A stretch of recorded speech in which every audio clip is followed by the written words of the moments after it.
It's time for Twit This Week in Tech. We have an amazing panel for you. Normally we put tech journalists in the chair. Today we've got venture capitalists. We lead off with Jason Calacanis of Inside.com. The founder of Friendster, Jonathan Abrams, is here. His startup is Nuzzle.com. And Peter Rojas, who founded Gizmodo, founded Engadget, started what was The Verge. He's now a venture capitalist at BetaWorks. We'll talk about, of course, the financial news this week, but also Apple's announcements, what's happening at Twitter, Google Home. There's a lot to talk about, and we've got a great panel to do it. Stay tuned. A fun Twit is next. Netcasts you love. From people you trust. This is Twit. Bandwidth for This Week in Tech is provided by CacheFly at CacheFly.com. This is Twit, This Week in Tech, episode 587, recorded Sunday, November 6th, 2016. Leaving the Apple Cult. This Week in Tech is brought to you by Stamps.com. Start using your time more effectively with Stamps.com. Use Stamps.com to buy and print real U.S. postage the instant you need it, right from your desk. For our special offer, go to Stamps.com, click the microphone, and enter Twit. And by FreshBooks, the super simple cloud accounting software that's giving thousands of freelancers and small businesses the tools to save time billing and get paid faster. Try it free at freshbooks.com/twit. And by Audible.com. Sign up for the Platinum plan and get 2 free books. Go to audible.com/twit2. And by Carbonite. Keep your business safe this year. Protect files on your computer or server with automatic cloud backup from Carbonite. Try it free without a credit card at Carbonite.com today. And don't forget to use the offer code TWIT to get 2 free bonus months if you decide to buy. Time for Twit This Week in Tech, the show where we get together with some of the most interesting people in the technology sector and talk about the week's technology news. Normally we use tech journalists here, but I don't have a single journalist in the lot, which is actually going to be kind of fun. All of the people joining me today are founders, investors, and certainly acute observers of the tech scene, starting over to my right here with Jonathan Abrams, who is in the news business, but as a founder of Nuzzle, the news aggregator. It's good to see you again, Jonathan. Yeah, technically not a journalist. Not a journalist? Not a journalist, but doing stuff with news, yeah. And Nuzzle is a really, I think, a wonderful place to go to get your news and newsletters, and you're doing some really good things with it. Thank you. Nice to see you. Good to be here. Wearing your Alan Turing shirt. Yep. Yeah, nice. Is there a reason for that? It just feels good? Well, am I allowed to say we were earlier playing the Game of Geeks? Yes. So I thought I should wear something geeky geeky shirt. and pay homage to a legend of computer science. I love it. It's nice. It's a very cool shirt. Also to my left here, Mr. Jason Calacanis, who has in fact been on Twit many times. He's good to be home. Inside.com, which is a kind of a journalistic enterprise. Yeah, I mean, Peter and I are former journalists, but you know, when you get paid so little doing journalism for a decade or two, you just run to become investors. Get out of that. Everybody's just jumping off the ship. You were smart. You were really Everybody's smart. jumping off the ship. It's sinking, and but no, Inside's doing email newsletters, so it's back to the future. And now you're doing a text message newsletter, which is kind of... Well, I have an experiment, Jason's TXT list. So I tweeted it twice and like 800 people signed up. So I'm just texting people my random thoughts. What's great about text is... It's kind of like... 100% of the messages get opened. Right. So it's just interesting because you have to really think Signal, like, am I really wasting somebody's time? Because they're going to be at dinner, they're going to get a text from me. You know, so I'm like sending people book I reviews. used to think that with Twitter, but now I don't worry about that so much, you know. I told people I'm going to really think about the tweet. So I told people about a company I had invested in. I told people about a book I finished. It is. It's kind of like a personal Twitter in a way, right? Well, I have 150,000 people on my email list and then 800 on this. Right. So I think when something's really intimate or like it's sort of like a sniper shot. So it's just an experiment. I don't know that it's going to work or I'll keep doing it, but it's an experiment. And you mentioned Peter. Peter Rojas is here, a long time at Engadget, founder and editor-in-chief, but now an investor himself. Mm-hmm. Made the jump. He's a partner at the Beta News Ventures. No, BetaWorks. BetaWorks. BetaWorks, though, is a news... Because they bought Dig, right? And they bought... So BetaWorks originally a studio, and now we have a fund. Okay. And so... But it's the same parent company. They sit side by side now. Side by side. Yeah. Cool. Anyway, great to see you. Thanks. It's good to be back. It's been about a year since I last. Do you miss writing about the latest phone, or are you so happy to get off that? I will say that I still write a little bit, but it's nice to not have to have an opinion about everything. Yeah. Yeah. Which I was obligated to have a perspective or a thought about every single twist and turn in the news, and now I don't have to. And it gets wearing because it's speeding up. I mean, there's a new phone every 5 minutes. It feels like there's a new something. And remember, Peter was also the founder of Gizmodo. So people don't realize this, but he founded Gizmodo. He founded Engadget. Yeah. Then the combined team from Engadget and Gizmodo formed The Verge. Right. So of the top three of the 5 top newsletters were technically started by Peter. Nice job, Peter. I can't claim any credit for The Verge, but except that your team did it. But I did hire all those people. But. Yeah. And they were stolen away. And then left right away, right? No, they were there for a few years. Oh, okay. Okay. Nice. So. Let's see. There's a lot to talk about. We're coming up on an election on Tuesday. I don't think we should get too political here today, because I think people come to us as a refuge to run away from all of that. But there's some tech around the elections. We haven't had a presidential election in 4 years. It's like the Olympics. Every 4 years, tech marches on.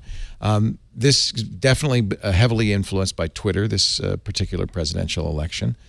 Some people will be watching BuzzFeed on Twitter as for the election results. I suspect a great number of people will be watching online as opposed to the networks for election results. And I think many people will have multiple screens.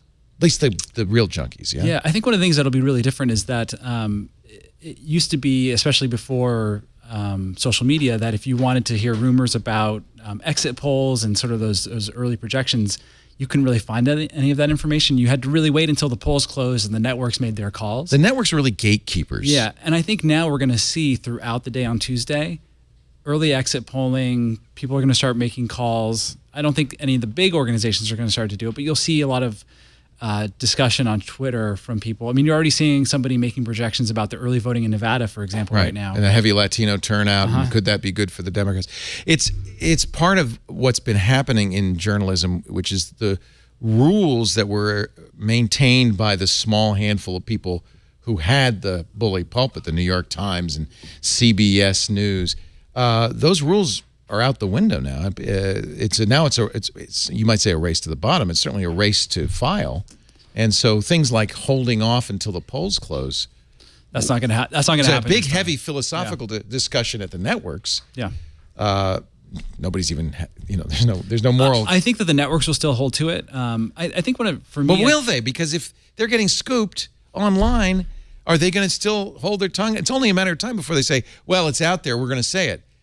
In the same way that they name names now when they would not name names of victims or they say certain words that presidential candidates say that have never been said on It's changed television. quite a bit. I mean, probably the legacy of this is going to be that Trump really is the first social media candidate. If this was 20 years ago, could someone like Trump get the amount of airtime that he wanted? He did not need to buy ads. Right, and he is able to control his message, and really he is a savant, putting aside politics, he is a savant at getting attention online that then becomes undeniable, and he forces the networks to then cover him. And so it's a pretty dark time for America. He's played it very, very well. Well, also and his reality show experience helped a lot too, sure. right? And if you just think about sort of facts, we had this great tradition of journalists checking facts, and now it seems like through the power of video and social media, that the facts don't matter anymore. People can make a video on YouTube that seems incredibly convincing that the Clinton Foundation stole all the money going to Haiti. Then another person can explain. It just becomes true by repetition. Exactly, and yet at the same time, we have more fact-checking sites than ever before. Google's including fact-checking in its search results in Google News. It's going to take decades and multiple election cycles for us to get used to this new norm of anybody can say anything at any time, and it's probably not true. And it's going to be harder and harder for people to figure it out. Well, it doesn't seem to matter. I think that there's going to be a lot of pressure on Facebook after this election. There's been a lot of fake news gets propagated through Facebook. There's a great story on BuzzFeed about these content farms in Macedonia, which are just pumping out fake news. Wasn't that wild? Most of this news was coming out of Macedonia? Yeah. And I think that I think that if you're Facebook, you have to start to actually take a look at yourself and wonder, what responsibility do we have But the reason the fake news is going viral on Facebook is that people like it. Because it wouldn't be going viral on Facebook unless people were, partisan people were seeing this crazy stuff and liking it and sort of or is sharing it. That it's so outlandish that you can't deny. You like it or right? click on it. There's a difference, isn't there? There's some people who like it and some people who don't. I mean, we're getting a lot of complaints at Nuzzle from some of our users via email and Twitter that people are just fed up and tired of all the politics and election coverage.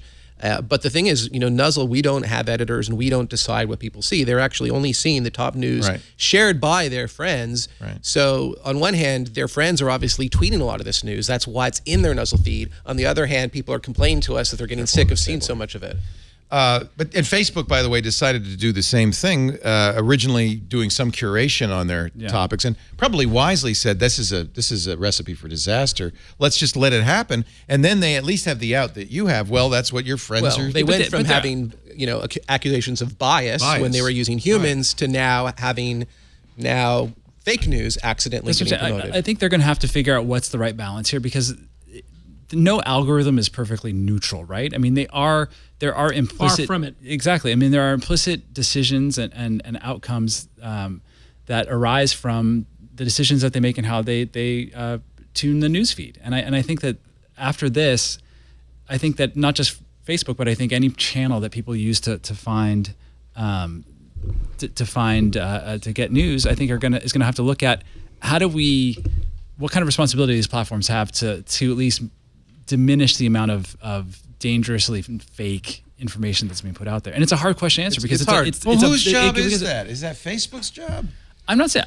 I think Facebook would be wise just to see itself as a conduit. And is it the job of the media or of the social network platforms to decide what people want to see? Because the thing is, there's some people who want to see ridiculous parts. But I think what Peter's saying is the algorithm is making a decision that is not an unbiased decision. That's what I'm saying. I'm saying the difference between, for instance, a like and a click. If Facebook was a completely unfiltered feed, so to speak, of just whoever you followed or liked, that'd be one thing. That's what Twitter is, right? Which was sort of what Twitter is, at least if you don't have the algorithmic feed, right? But with Facebook, there is an algorithm that does make decisions. Yeah, they've already decided that they're going to program what you see. Yeah. So they've already made that decision. And if you look at Facebook, it's kind of interesting because they don't want to lose one user, right? Even though Zuckerberg and Sheryl Sandberg are absolutely against Trump, when they got accused of being biased towards the liberal side. They had all the conservatives in. They had Glenn Beck over. Yep. They are absolutely interested in their share price and their share price only. As they should be. That's their fiduciary responsibility. Yes, and then you have Twitter who's saying,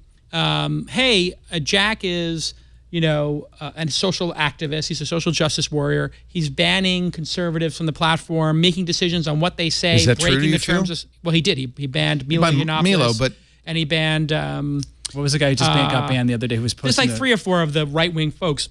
You never see a liberal get banned or a Democratic person get banned. Now, without making any judgments about it, if you start deciding that you're going to police speech, I think you've lost already. You've lost already as a platform, and I think this is a big mistake on Twitter's part. But what I talked about before was that consumers don't even understand what trending topic means, right? They didn't understand if that was computers. They don't know what an algorithm is. And an algorithm typically is what the tech industry builds to screw people over and to trick them and then have somebody else to blame like a machine. I always just assume algorithms are written by humans. Of the people, I'm assuming, am I wrong? I'm looking at my trending topics on Facebook. This must be things that people are talking about. In fact, they even say 190,000 people are talking about that. 6,200 people are talking about this. 8,200. That's not real. Is that? Well, that's what people previously they had people editing that by hand. No, I understand. So but is this purely numeric? Well, listen, Google with the trending searches, they took out the porn searches because it would be the top 20. So when you used to go to the Google lobby, they had a raw feed and had to have a little disclaimer there because you go to the raw feed and you would see... It's all porn. Yeah, like every third one would be something you did not want to share. Every fourth one was Yahoo, which was funny because people... Yeah, people were typing How do you Google go to Yahoo? Google. Type Yahoo. So that's definitely mitigated. But the point is, as a large group of citizens, people are absolutely confused as to what all this stuff is. And then media's not trusted at an all-time high. So media distrust is at an all-time high. And people don't know who to believe. And people believe that the New York Times is biased towards liberals. Right. And then you have a bunch of trolling activist journalists out there like Breitbart in the mix who are biased and like have an agenda. So we're never going back to the days where you had It's a the disaster. paper of record, or you could say, I could trust the Tiffany network. Those all burned days down, are gone. It's all burned down. Is We it gotta up? rebuild it up. Is it completely... Is that the solution? It has to be rebuilt. Or is Trust it has up to be rebuilt. consumers just to go through this stuff and somehow filter it and figure it out? Well, I mean, there's new voices. There's, you know, the scam a lot of millennials are getting, I think, election coverage from. But I think the traditional media, I mean, I hate to say something that like this, but I think they have done a pretty bad job in some ways of the election coverage. I mean, there's been, I mean, the Clinton email stuff. I mean, the amount of coverage on that versus other things. I mean, it is kind of crazy. There's the false equivalency. I mean, I think in general they've done a bad job. But I mean, the cable news networks are where you go to see the the missing irony planes. is the people who believe as you do are mad. The people who believe otherwise are just as mad, saying there's too little coverage. It's being buried.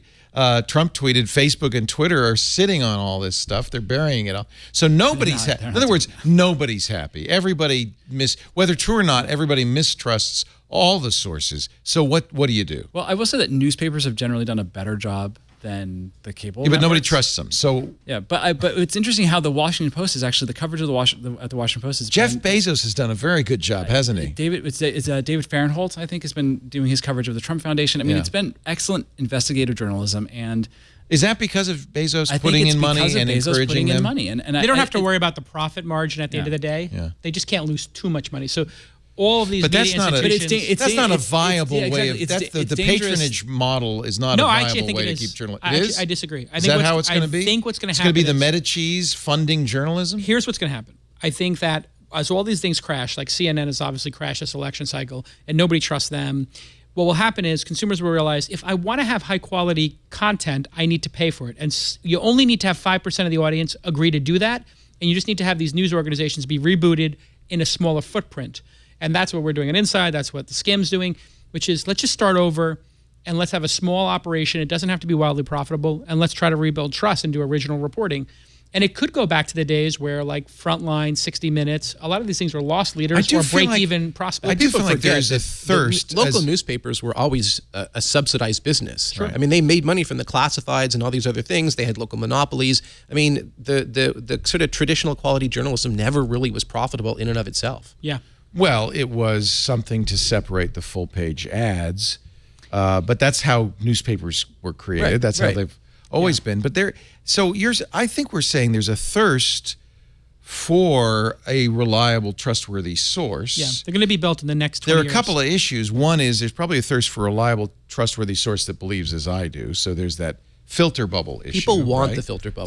They do want a Unfortunately. filter Yeah, I mean, people criticize Nuzzle for enforcing a filter bubble. I point out that you can use Nuzzle to look at somebody else's feed. Right. Who You don't is in a have to look at completely- people who agree with so you. You can use Nuzzle as a tool if you wanted to Most be people one of the don't. most efficient tools to see somebody else's perspective. But that's not what Almost most people are going to do. universally, when That's not what people people say, want. I don't want to hear any more politics, what they really mean is, I don't want to hear any more politics that disagrees with my politics. They're completely content to hear about stuff that they agree with. So that you're right. That's Well, what- I think at this point, people are just a little. I mean, They're sick of it thankfully, there's all? only a few more days, but I think even people now are just like Make it end. reached an excessive point of just all this. So I'm just wondering if there's a future. We actually talk about this a lot with Jeff Jarvis on This Week in Google and other shows. If there's a future for some form of journalism, investigative journalism, I think we all agree you need gonna that, be right? patronage. Somebody needs to speak truth to power. It'll be patronage. Somebody needs to cover the city council meetings. If you look at Mother Jones, they did a couple of really interesting investigative pieces recently. Yeah. You look at Frontline. You look Are they at, subsidized? well, Frontline is obviously a nonprofit. Frontlines is, but yeah. Mother Jones? I'm not sure if they've done patronage yet, but ProPublica I actually is made a patronage. donation to Mother Yeah. Jones for some Yeah, reason. all I right. don't remember And why. they They did were something. almost shut down yeah. by a lawsuit. Right, By but a if you- frivolous lawsuit. And I think after that, I read about that and I made a donation. Yeah. But the thing is, they did this incredible one on the prison system. It's one journalist, and what people forget is great journalism is typically done by a small group of people. Yeah. So 4 journalists getting paid $100K each. It's only $400,000.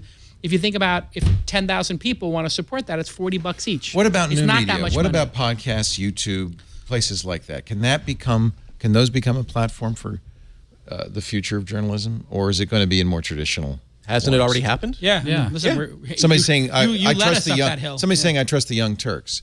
That's a podcast. Yeah, I don't know if they do original reporting. So one of the things is commentation is very easy to do. It's easy to do what we do, which Right. is comment, Talking and it's and a having an lot opinion. harder to go out and do enterprise journalism. Yeah. That's a lot more expensive. A lot more expensive. But you know what? Many hands makes for light work.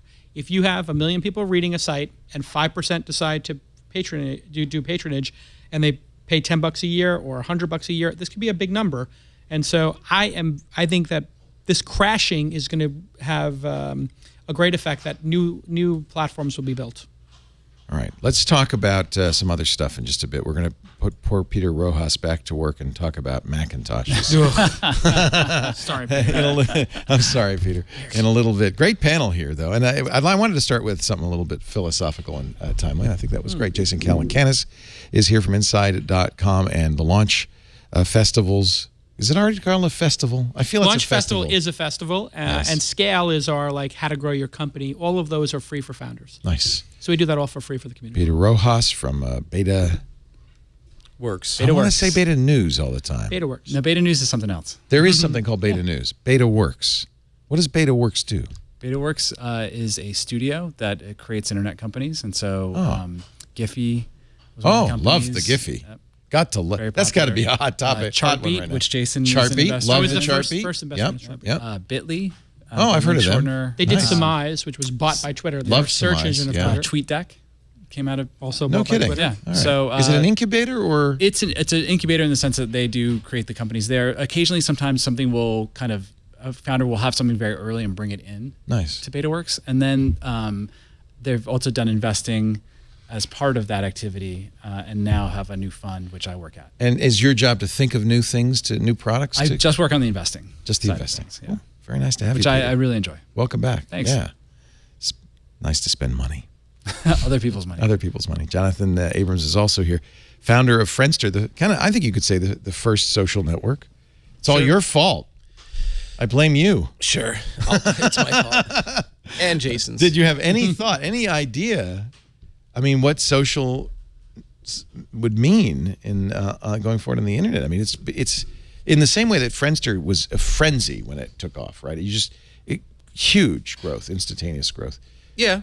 You tapped into something. It grew exponentially really from the beginning. Yeah. Although in those earliest days when it was just, our friends and their friends and their friends, that it took a while before people started to notice. Right. But even that happened pretty quick. Yeah. But no, we had no idea what it, I think, in the early Transformed days. the universe, the internet. Yeah. I was a beta your user fault. of Friendster. Yeah. Yeah. I was in the beta. I remember we were on call for help, and somebody tried to sign up, and it would crash and crash. Oh We yeah, couldn't get in. I remember being on Tech TV, and we would and they would put up Friendster on the screen, and it was like not loading. It was slow. Yeah, we were, that was, I think, a symptom of the fact that we were so early and doing something that was new, because prior to Friendster, a lot of websites, you went to a website, I went to a website, we saw the same thing. Yeah. And the way Friendster worked was dynamic. 3 different people went Yeah. and saw 3 very different things, Yeah. using the graph and all that kind of It's a stuff. lot of and work. there wasn't a lot of technology that had already been built. Now, if you had an idea for some new social app, there's a lot of things you could get off the shelf, open source and cloud and all this kind of stuff. So it was pretty hard what we were doing at the time. And, a lot of other companies learned from what we did right and wrong. Yeah, MySpace photocopied it. Was it really? Pretty much a photocopy? Well, that's what I remember Jason writing on before, Social science is what we used to call it. Social There was science a- on Weblogs Inc. There We was had a blog, I on think it was social called the science. Social Software Blog. Social Software. That Jason wrote. Wow. This is before TechCrunch. This is before Gawker and all this kind of stuff. And I remember it was one of the first sites that was covering this crazy stuff we were doing. Sure. You had all the patents, right? You sold them to Facebook? Well, I didn't personally sell them, but yeah. So the Pincus company bought them. No, but the company that bought Friendster in turn then sold the patents to Facebook for more than they paid to buy Friendster. Right. So yes, Facebook now owns those patents. Interesting. There was only one company that did it before you, 6 Degrees. Had like a very light social network. If you consider that a social I think 6 Degrees really, if you want to get into the weeds, was kind of like more like Plaxo, Plaxo, or even Planet All that Amazon bought. It was really not quite the same thing. But there are people who said, oh, what about this? What about that? At one point, classmates.com tried to go public, and they were like, oh, we were the first social network. And of course, Not classmates.com was like really nothing like Friendster and MySpace a and list. Facebook. Yeah. But you can get into different definitions. People will say No, you AOL created or BBSs or whatever. Yeah. Well, I mean, Zuckerberg admitted that he copied Friendster. I mean, he was straight up, designed it after your design. I didn't see that in the movie. That's because Jonathan was too stupid not to sue and get a $30 million settlement like the Winklevi. You should have sued. He's too nice of a guy. You have big into Bitcoin right now. Our show today, Winklevi. They plural of Winklevoss. Our show today brought to you by... I don't own any Bitcoin. You don't have any? No. None? The Winklevi have some they'll sell you. They will Winklevi. They'll sell you plenty. you Our have show today Bitcoin? brought to you by Stamps.com. In some countries, I think U.S. postage is used as a currency. You could buy a sandwich with a stamp. Jason Calacanis is holding up the fine Stamps.com USB scale, which you can get absolutely free today by going to Stamps.com. If you send mail for a living, U.S. mail for a living, whether you're an Etsy seller or eBay or Amazon, or maybe you just send out bills and brochures, you really need to know about Stamps.com. It's crazy to go to the post office where you can buy and print real U.S. postage from your desk with your computer and printer. No postage meter needed. You know what they charge for the ink for postage meters? Like it's magic ink. Ridiculous. It's ridiculous. $5,000. Magic ink. No, you don't need magic ink. In fact, the Postal Service loves Stamps.com. If you go to Stamps.com right now, you can see all the things you can do with Stamps.com. If you're selling on eBay, for instance, you get the Stamps.com scale. You can print out exactly the right postage. It'll even suggest the right postage. You could save money with media mail on this. If you're printing labels, it will get the address from the page, from the website. It'll get your address. You can use your any PC address book. It'll fill out forms, certified mail, customs forms, all of this automatically. It saves you so much time. It makes you look more professional. You will love Stamps.com, and it's very affordable. You'll end up saving money with Stamps.com. Just the time and hassle of going to the post office alone. Here's what you do. Go to Stamps.com right now. Click on the microphone in the upper right-hand corner. Use the offer code TWIT, and we've got a $110 bonus offer for you. Includes the digital scale Jason Calacanis was just holding up, a $5 supply kit, $55 in free postage, and a month of Stamps.com. It's a good deal.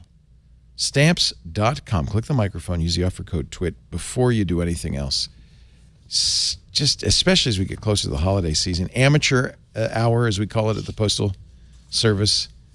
If you're doing mailing for a living, you don't need to go to the post office anymore. You need Stamps.com. By the way, they come and they pick it up.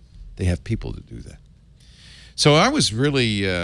I watched the Apple event. I was out of town last week, and it was really interesting to watch that and to watch the reaction, particularly from creative professionals who have been dying for an update to the Macintosh. I have a Mac Pro, the trash can Mac, 3 years old. 3 years old without one update. I can't think of any PC company in the world that has a product they're selling on their website that is unmodified from 3 years ago. That's crazy. And so one has to wonder, how committed is Apple to the Macintosh? Oras Dediu on Simco wrote, I thought, kind of the definitive article on this. I don't know if you guys read it. It's probably not in the notes. I know you know Horace. Mm-hmm. He's pretty astute on this kind of stuff. His article... Here it is up on the screen. Yeah. His article, Wherefore Art Thou Macintosh, makes, I think, some interesting points that... if you look at let me scroll down to the graph, the attention graph here. Percent of time spent. The yellow is desktop. The green is mobile. You can see that desktop over the last few years has shrunk from 50% to 1/3, and mobile is growing.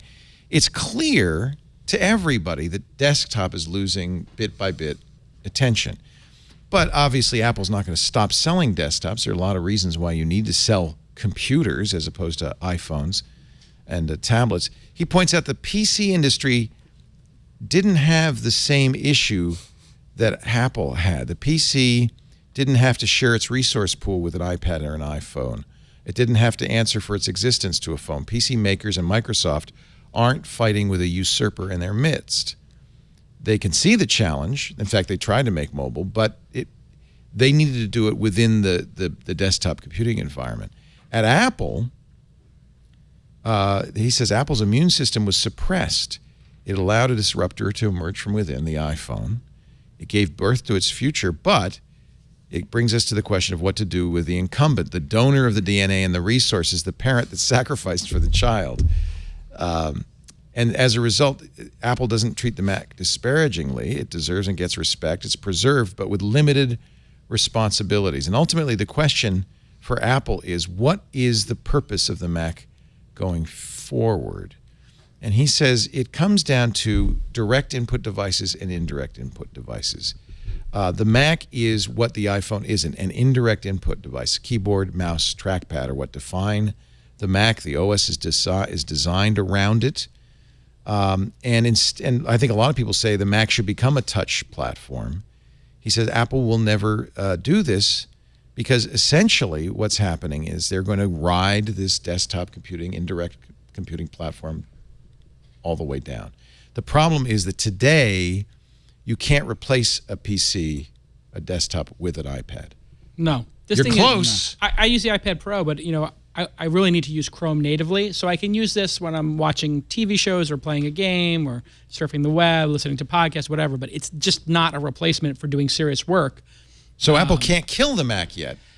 But They seem you can incompetent. imagine It's a weird. time when this replaces the Macintosh. But how much work is it to keep these product lines just competitive? I mean, it's almost like they're purposely disrespecting the users or purposely degrading them for some reason. It reeks of incompetence to me, or just some really bizarre strategy. I mean, I don't think they're purposely trying to disrespect their customers. they're just succeeding though.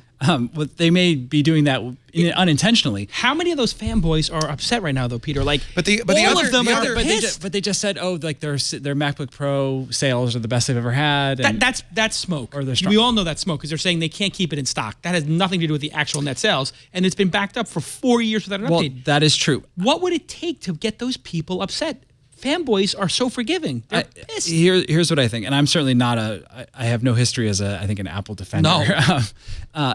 I think that they're doing the projections and they're realizing that this is a business that's not going to grow anymore, and that they're going to operate it for cash. And that's if you looked at if the Mac was a wholly owned separate business that they just owned, Yeah. they would be running that business for cash, trying to put as little as possible into it, and then take that cash and put it into other businesses that do have potential for growth. This is And what so- Horace says. He says the Mac is not obsolete, but it's a decreasing share of engagement. Alternate ways, the iPad and the iPhone, of doing the jobs it does well are emerging, but they're not yet good enough. The children are still adolescent and making lots of stupid mistakes. There's still life in the parents. It makes sense that Apple's not going to invest heavily in a moribund platform. They're going to keep it alive until the touch platform is good enough to take over, till the children can succeed the parents, and then we'll let the parents die a natural But the death. question I have but basically, the Mac is in a retirement. I mean, I think that eventually the iPad could be in a place where it is a good enough PC for maybe most people. But it's going to be hard to imagine it being something where if you're a developer or if you're doing... Why? I don't think so. Look at this. This is a keyboard. Not good for developers. It's not going to be good enough for developers. Not good for But here's the other thing I think the is fact that you can really- only install apps is just such a handicap. Well, that's today. We don't And know that's forever. where it's... you think iOS, they that's will forever? never open up. This is their way to control it. The Mac OS is open. And that's consumers like it. Apple doesn't. Yeah. But I think one of the things that's really curious is if you think about how much growth there's going to be around VR and AR. And Apple's all in on AR. It's pretty clear. They've said over and over again. They've said that, but you still need to have the GPUs on MacBook Pro is so anemic. Yeah. No, it's not going to be on the Mac. But even for development now. Yeah. The problem with your theory about the money, though, or his theory about the money, you're reinforcing of the theory of the money, is they have more money than they could ever have. They have $200 billion, the largest Well, hedge fund imagine in the the hue world. and cry if they killed the Mac. So they're going to keep They're it not gonna- alive. they're gonna kill Well, it. why put more They're money into slowly something killing that's... it. They're torturing it to death. I don't know why I don't know why they're changing it as much as they have. I mean, like, I think there's a lot of people who have a MacBook Exactly. Pro or Air perfectly happy, and if they just came out with one that was exactly the same, that still had the USB ports, but had a faster CPU, everybody would upgrade and buy the new one with changing less of the ports. But they're not doing that. They're not even keeping it. Look So at I don't know. with I don't know why they're PCs. changing the ports. Look at the other side. Where That's money another from the dongles. stupidity. Right, but if they just came out with a The dongles iPad are high margin. You sell a Right. dongle for $25. but It probably costs about $1. They could get a lot of people Yeah, to but- buy a $2,000 new laptop if they just had faster CPUs. who was it? Was it you, John? Somebody was talking to me. saying, I just sat down at my old Mac laptop, and I had nothing but dongles. You already have connected a lot of wires, a lot of stuff to your Mac. A dongle, you're already connecting things to these ports. Why not move to modern ports? You're still going to be connecting things. I use the USB ports on my... so you're going to get a little adapter. What we're seeing right now... They cut the price in half. That was kind of acknowledgement that they took a misstep, wasn't it? That they've cut the price of dongles in half. If you put... Yes, it is. If you put the person in charge of logistics in charge of Apple... Which you did. Which they did. It's fine. You know, the ships and the trains, everything's going to run on time. But the product is going to suffer. They need a product visionary in there to understand that getting rid of the phone jack and then forcing people to make a decision if they want to charge their phone or make a phone call is incompetence. And then to take the MagSafe connector, which Steve Jobs was like, this is so important, the MagSafe, because your computer's not going to go flying across the room. And everybody said, oh my God, hallelujah. This MagSafe is so genius. And to take that innovation that they're known for and throw it away and put USB-C and put 4 USB-Cs and then take out another love feature, the HDMI that plugs right in, knowing that people who are in the video business and developers love that, it reeks of some level of incompetence that can only happen when you put somebody as boring and visionless as Tim Cook in charge of a company with a legacy and a passionate user base like Apple. It's a disaster right now. You know who agrees with you? But this is actually my point, is that Tim Cook he was COO. He was the guy whose job it was to wring as much efficiency out of that company as possible in their supply chain, and that's the approach that he's taking to the the Mac line, which is exactly what they run it for cash, squeeze the efficiencies. But there's no heart in that. Of course, but of course there's not a heart in there. But that's the strategy, which is that's good business. This is a business that is not going to go anywhere, so let's run it for cash and then put the cash. You know who agrees with you, Jason? Who? Steve Jobs. So this is from the Triumph. And it's good that they showed us because the technology crashed and burned at Xerox. With Robert X. Cringely, yeah. They used to call the what's that? No, I was just... Why? Yeah, why? Oh, I actually thought a lot about that, and I learned more about that with John Scully later on, and I think I understand it now pretty well. What happens is, like with John Scully, John came from PepsiCo, and they at most would change their product, once every 10 years. I mean, to them, a new product was like a new size bottle, right? So if you were a product person, you couldn't change the course of that company very much. So who influenced the success of PepsiCo? The sales and marketing people. Therefore, they were the ones that got promoted, and therefore they were the ones that ran the company. Well, for PepsiCo, that might have been okay, but it turns out the same thing can happen in technology companies that get monopolies, like, IBM and Xerox. If you were a product person at IBM or Xerox, so you make a better copy or a better computer. So what? When you have a monopoly market share, the company's not any more successful. So the people that can make the company more successful are sales and marketing people. And they end up running the companies. And the product people get driven out of the decision-making forums.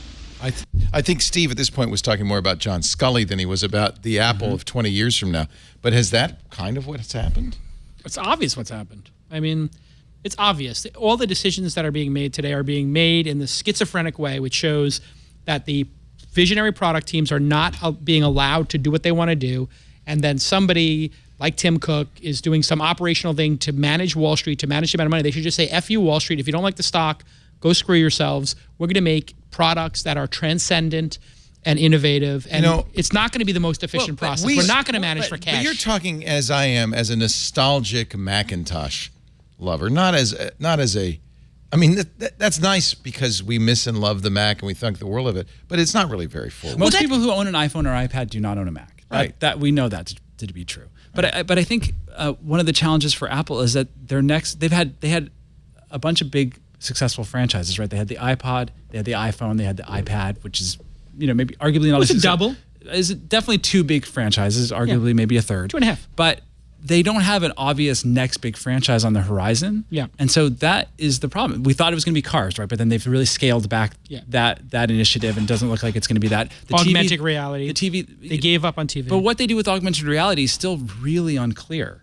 And they've got some stiff competition from Google, which has a big investment in Magic Leap, from Facebook with Oculus. Microsoft is making HTC, HoloLens, everybody, right? Well, and the lines between VR and AR definitely become blurry, and a lot of stuff that applies to VR ends up being extensible to AR. But the point is, I think is that Apple's only problem? They can't find a successor? I think that is really the ultimate challenge for them, is that there is no obvious driver of growth on the horizon. However, Peter, that while that's true, the inability to execute as you previously executed so consistently, where every phone, every laptop was an aha moment. Now the fan base that would literally give a standing ovation to anything Steve would hold up is complaining vocally. Yeah. They're vocal. But that to me is the big red flag. And it happened at this MacBook announcement was the tipping point. But you and I aren't disagreeing really. I'm just saying that like Tim Cook made a very, I don't want to say cynical, but maybe a very doing the best he coldly can. decision. Now, I don't necessarily agree with it, but I think that he made a decision that he thought was in the best interest of the company, which is to essentially say best interest of Wall Street. But they're kind of like two different problems. I mean, coming up with the next iPhone, who knows if there's anybody on the planet who knows what that is today. Right.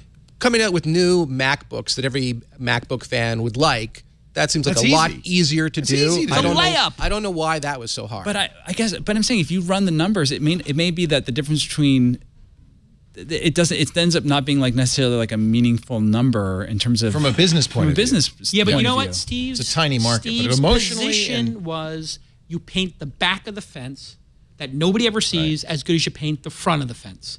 And somehow Tim Cook didn't get the message that craftsmanship matters on all fronts. Well, when you see an entrepreneur who dresses up in like a black turtleneck because they think that's the way to emulate Steve Jobs, it kind of seems like that's going on with this simplification now. So, Apple famously had the mouse that only had one button, and they took out the hard drives. There were all these kind of things that proved that they worked.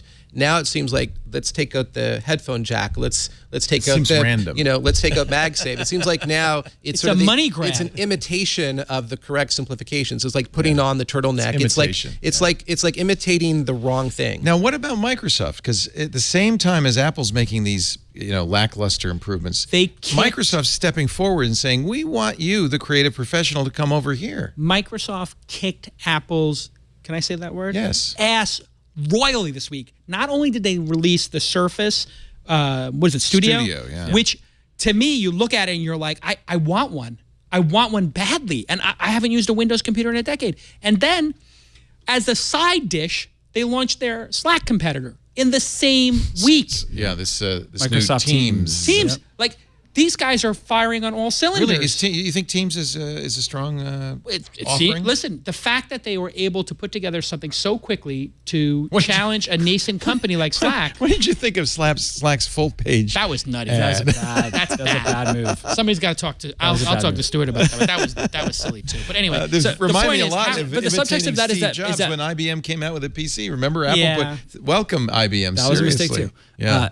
Microsoft had the opportunity to buy Slack. They looked at it, and the team. There was a team that was very strongly opposed to buying Slack internally, and made the case. Well, they already bought Yammer, right? Well, they'd already had Yammer and Groove. Remember Groove? And Skype. They have a messaging platform. With Remember Skype. Groove? I mean, they had the guy who invented Lotus Notes come to build another group thing at Microsoft. So they've done it a few times. This is a good sign for Microsoft that they didn't feel the need to buy it, because what it said was the people internally here know what they're doing. Right. We've examined Slack. We have our own take on it. We have an Office franchise. And Outlook, we made Outlook the #1 email client across all these different platforms, including it's the best one on iOS.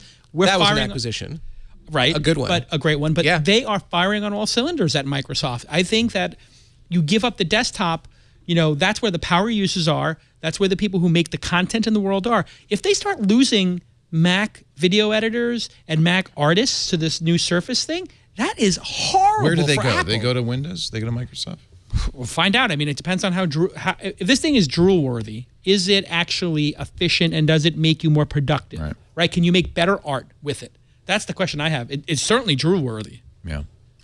Yeah, I mean, I think for Microsoft, I would argue that it's less about stealing market share from Apple and more about grabbing a bigger share of the Windows PC market as it declines. And it makes a lot of sense. This is a dying market. It's a dying market, and Microsoft can take a big slice of it. It's got a floor, though. It's got a floor. I do agree. No, it absolutely has a floor. We're all going to need, somebody's going to need trucks. There will be a truck business. Yeah, I mean, this idea that like people are going to go to work and put on HoloLens and they're all going to be like looking at their desktop up here. I mean, I'm sure, all due respect to Robert, he's a friend of ours, but like that's 10 years out. And the idea that you're going to just talk to your Amazon and be like, Alexa, write a couple of emails today to my investments to tell them that they're doing a great job, and AI just magically does it. That's 20 years out. Like, we need a computer today to write, to create videos, to do spreadsheets, to do all the stuff that's important. And I see these kids come out, they're doing their PowerPoints on their phone, and I'm That's like, just painful. come on. You look like an idiot. And the PowerPoint looks ridiculous. Isn't it possible? I mean, you're getting a phone call while you're doing a PowerPoint. Regardless of the device or the apps, I think it's about services now. And Apple and Microsoft are both trying to get in. And by the way, heavily the trying to get into results, services. both Huge. doing very well in services. Right. So they want you to use them instead of Dropbox. They want you to use all that kind of stuff. I mean, they want you to have your identity, your cloud, your storage, all that kind of stuff. I mean, clearly Microsoft, Apple, they want to own all that, whatever device it is. Yeah. Apple got that right. I mean, Apple's on a $25 billion run rate right now. They did $6 billion, I think, in this past quarter. Services. But you know what? The services are really clunky. Like, if I asked everybody They're listening, terrible at it. It's a terrible product. Like iCloud, iMusic, and then so they have iCloud Siri. Music. What else can you give Serious service. monthly money to them for? Serious. But anyway, what I think they should do is they should do an Amazon Prime from Apple. Oh, Apple Care. And app stores. App Care is the big one. So they have And they got three. 30% of every app sold. Right, but they have three things that you subscribe to from them: iCloud, services. What do they call the? What's the thing where if you break your phone they fix it? Apple Care. Apple Care, iCloud, and Music. If you put those three things together for $15, $20 a month, maybe a third of Apple users would do it. They would have 250 million people subscribing. Right. That's what they need to do, because right now this is cognitive dissonance. Should I buy iCloud or not? Right. Should I buy Music or not? Right. They should do what Amazon did with Prime, which is like, Lump you it. already have it. Right. It's in there already. And that would make them enough money. Amazon's got a good strategy, don't they, with the Prime? And you get you just keep adding phenomenal. stuff. It's $100, 70 but million people. I think it's bigger than 70 million now. No, 70. This is like 68 right now. But they don't release the number actually, but somebody figured out a really cool thing. They called up all these, they did a bunch of phone dialing by state and said, have you ever shopped on Amazon? Do you have Prime? And they've figured out statistically how Prime membership has been going. But think about it, 70 million people paying Times $100 a $100, year. I mean, yeah. this is a big business. What they say is they make it financially irresponsible for you to not have a Prime account. And you make a really good point. By bundling everything in under that one umbrella, it's a simple decision. It's one decision, and you keep getting benefits added to it. And it's sticky. Yeah, it's Am very I going sticky. to leave the ecosystem and have a terabyte of my It's photos very up sticky. there? It's sticky in a different way that Apple makes things sticky. Apple locks you in. Yeah. They figured out hardware. Amazon incents you to stick around. They figured out hardware.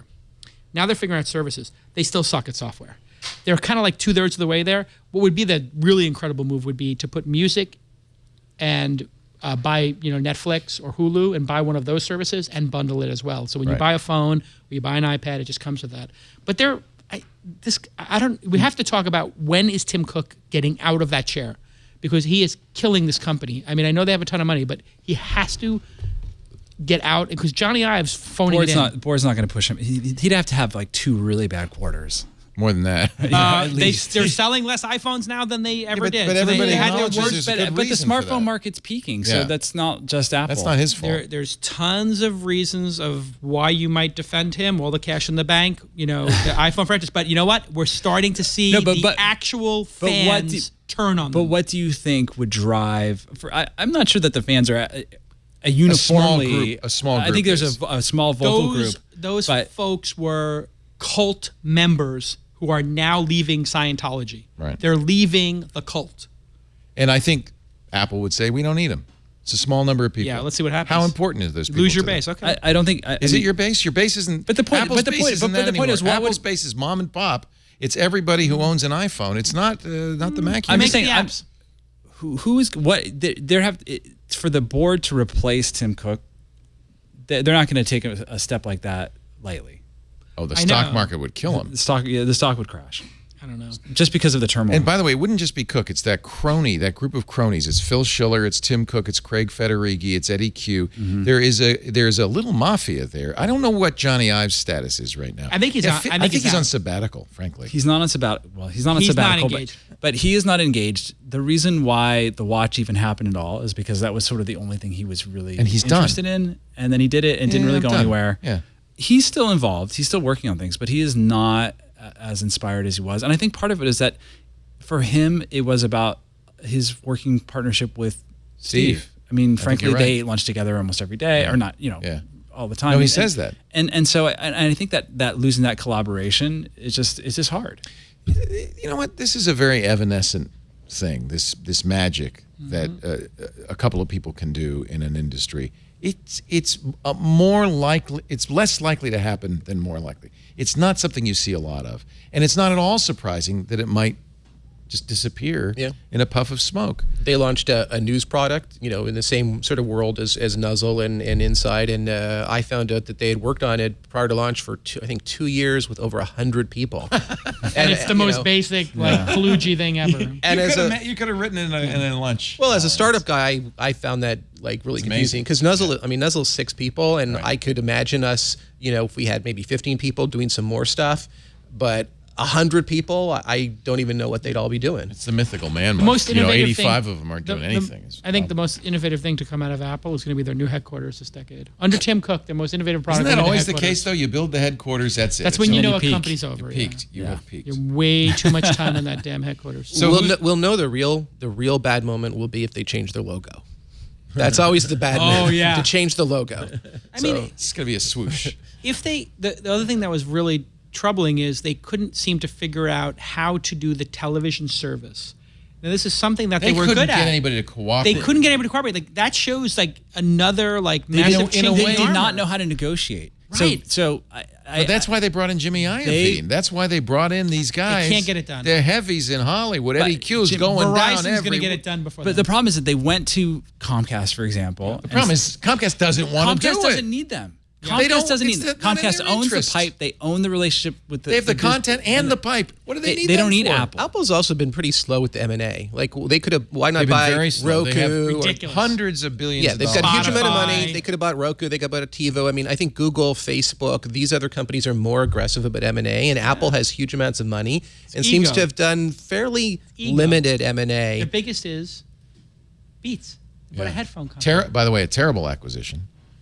But terrible product. They've turned it around because now, as the biggest Bluetooth headphone manufacturer in the world, they've got a phone that needs a Bluetooth headphone. It's a perfect marriage. They can't even make a goddamn monitor.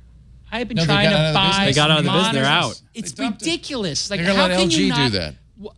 They have a 5K monitor in the iMac. I buy the Mac Pro. You bought the Mac Tower Pro. Yeah. You want to plug a monitor in it. You got to buy LGs. I got to buy an LG. Yeah. Are you out of your minds? Wait. Make a people LG love that cinema display. LG, it's a good panel. Oh, it's beautiful. I'm not saying it's not. And it's cheap, by the way. Could Apple make a $974 5K display? I don't think so. Frankly, They can make a $2,000 Apple would one and sell them probably till the cows come Apple home. would probably just be rebadging taking the LG panel and putting in a new. That's what they used to do. But they could add that's what they did. It $500 used to be the Dell. price, That's and the there'd be original- people They who'd could pay build for the it. Apple TV into The cinema it. They display could do a used lot to of be things. just the Dell, Right. the Dell Right. panel. Right. But there'd be people who'd pay an extra pointless profit just because it was Apple if they And it wanted looked it. nice. People would pay for it. But they can't even get that out the door. We're going to talk about Google in a bit, another company that seems to be fumbling the future. I'm wondering, though, and think about this while we take a break. If not Apple, if not Google, if not Microsoft, who's next? Who is it Uber? Who's poised to become the next Apple? Is there anybody on the horizon? If you guys don't know, I sure don't. With us, Peter Rojas. He is... You like that question? You want That's to a work great on question. that? Yeah. Great question. Let me think about that. He's at Beta somebody or other. Betterworks, where they work on new stuff. He's a partner there, and I see roj.as. Did you do anything there? I just post occasionally to the blog. Nice. Hey, I waited 6 years for that domain. Is it Austria? No, it's American Samoa. Ah. Rojas. I had to fax them when I wanted to get the domain. Yeah, I know. Jason Calacanis, he's at inside.com, and at Jason has the best handle on Twitter, at Jason. there you go. And Instagram. And Instagram, too. I got the Instagram. Instagram, too. See the baby pictures. Mm-hmm. Twins. How's that Twins. been? It's great. They're awesome. It's not exhausting? No, I got help. I got help. You got help. I got help. The first one was exhausting. That was truly It's hard exhausting. work. Can you imagine 3? Whew. You need help. Jonathan Abrams is also here from Nuzzle, NUZZEL.com. Our show today brought to you by FreshBooks. Now, we're talking about all these highfalutin big businesses, but if you're the next big business, if you're a startup, if you're getting going, if you're a sole proprietor, if you're a freelancer, you know that you got into the business because you love what you're doing. You probably didn't get in the business because you love sending out invoices or doing bookkeeping. FreshBooks makes this so much easier, and I say this with actual personal knowledge because FreshBooks saved my butt about 2004 when I hated invoicing so much I just wouldn't invoice. But the problem is I realized this after 6 months, you don't invoice, you don't get paid. You got to do the invoices. FreshBooks makes it so easy to create and send professional-looking invoices, 30 seconds, no formatting, no formulas. You can add your own logo, you add your color scheme, the invoice reflects your brands. And when you send out an invoice, they can show you, I love this, if the client has opened it. So no more, I didn't see your invoice. Yes, you did. Oh, yes, you did. And clients, by the way, pay about 4 days faster because there's a pay me button right on there. And clients, it turns out, hate paperwork as much as you do. So if they can pay you faster, they're going to do it. The super handy deposit feature lets you invoice for a payment up front when you're kicking off a project. But the thing I love about FreshBooks is it starts with the invoicing, but because they have that information about what you've billed, what you've been paid, what your income is, you can put expenses in there.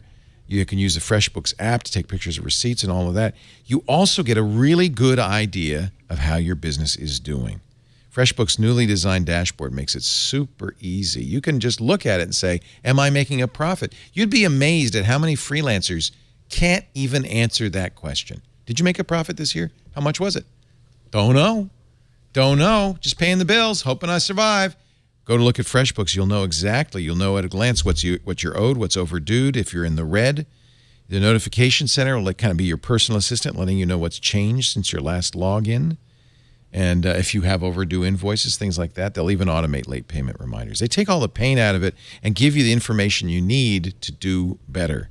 And when it comes time to do your taxes, they have all the reports accountants and bookkeepers need. You know, all the P&Ls, things like that.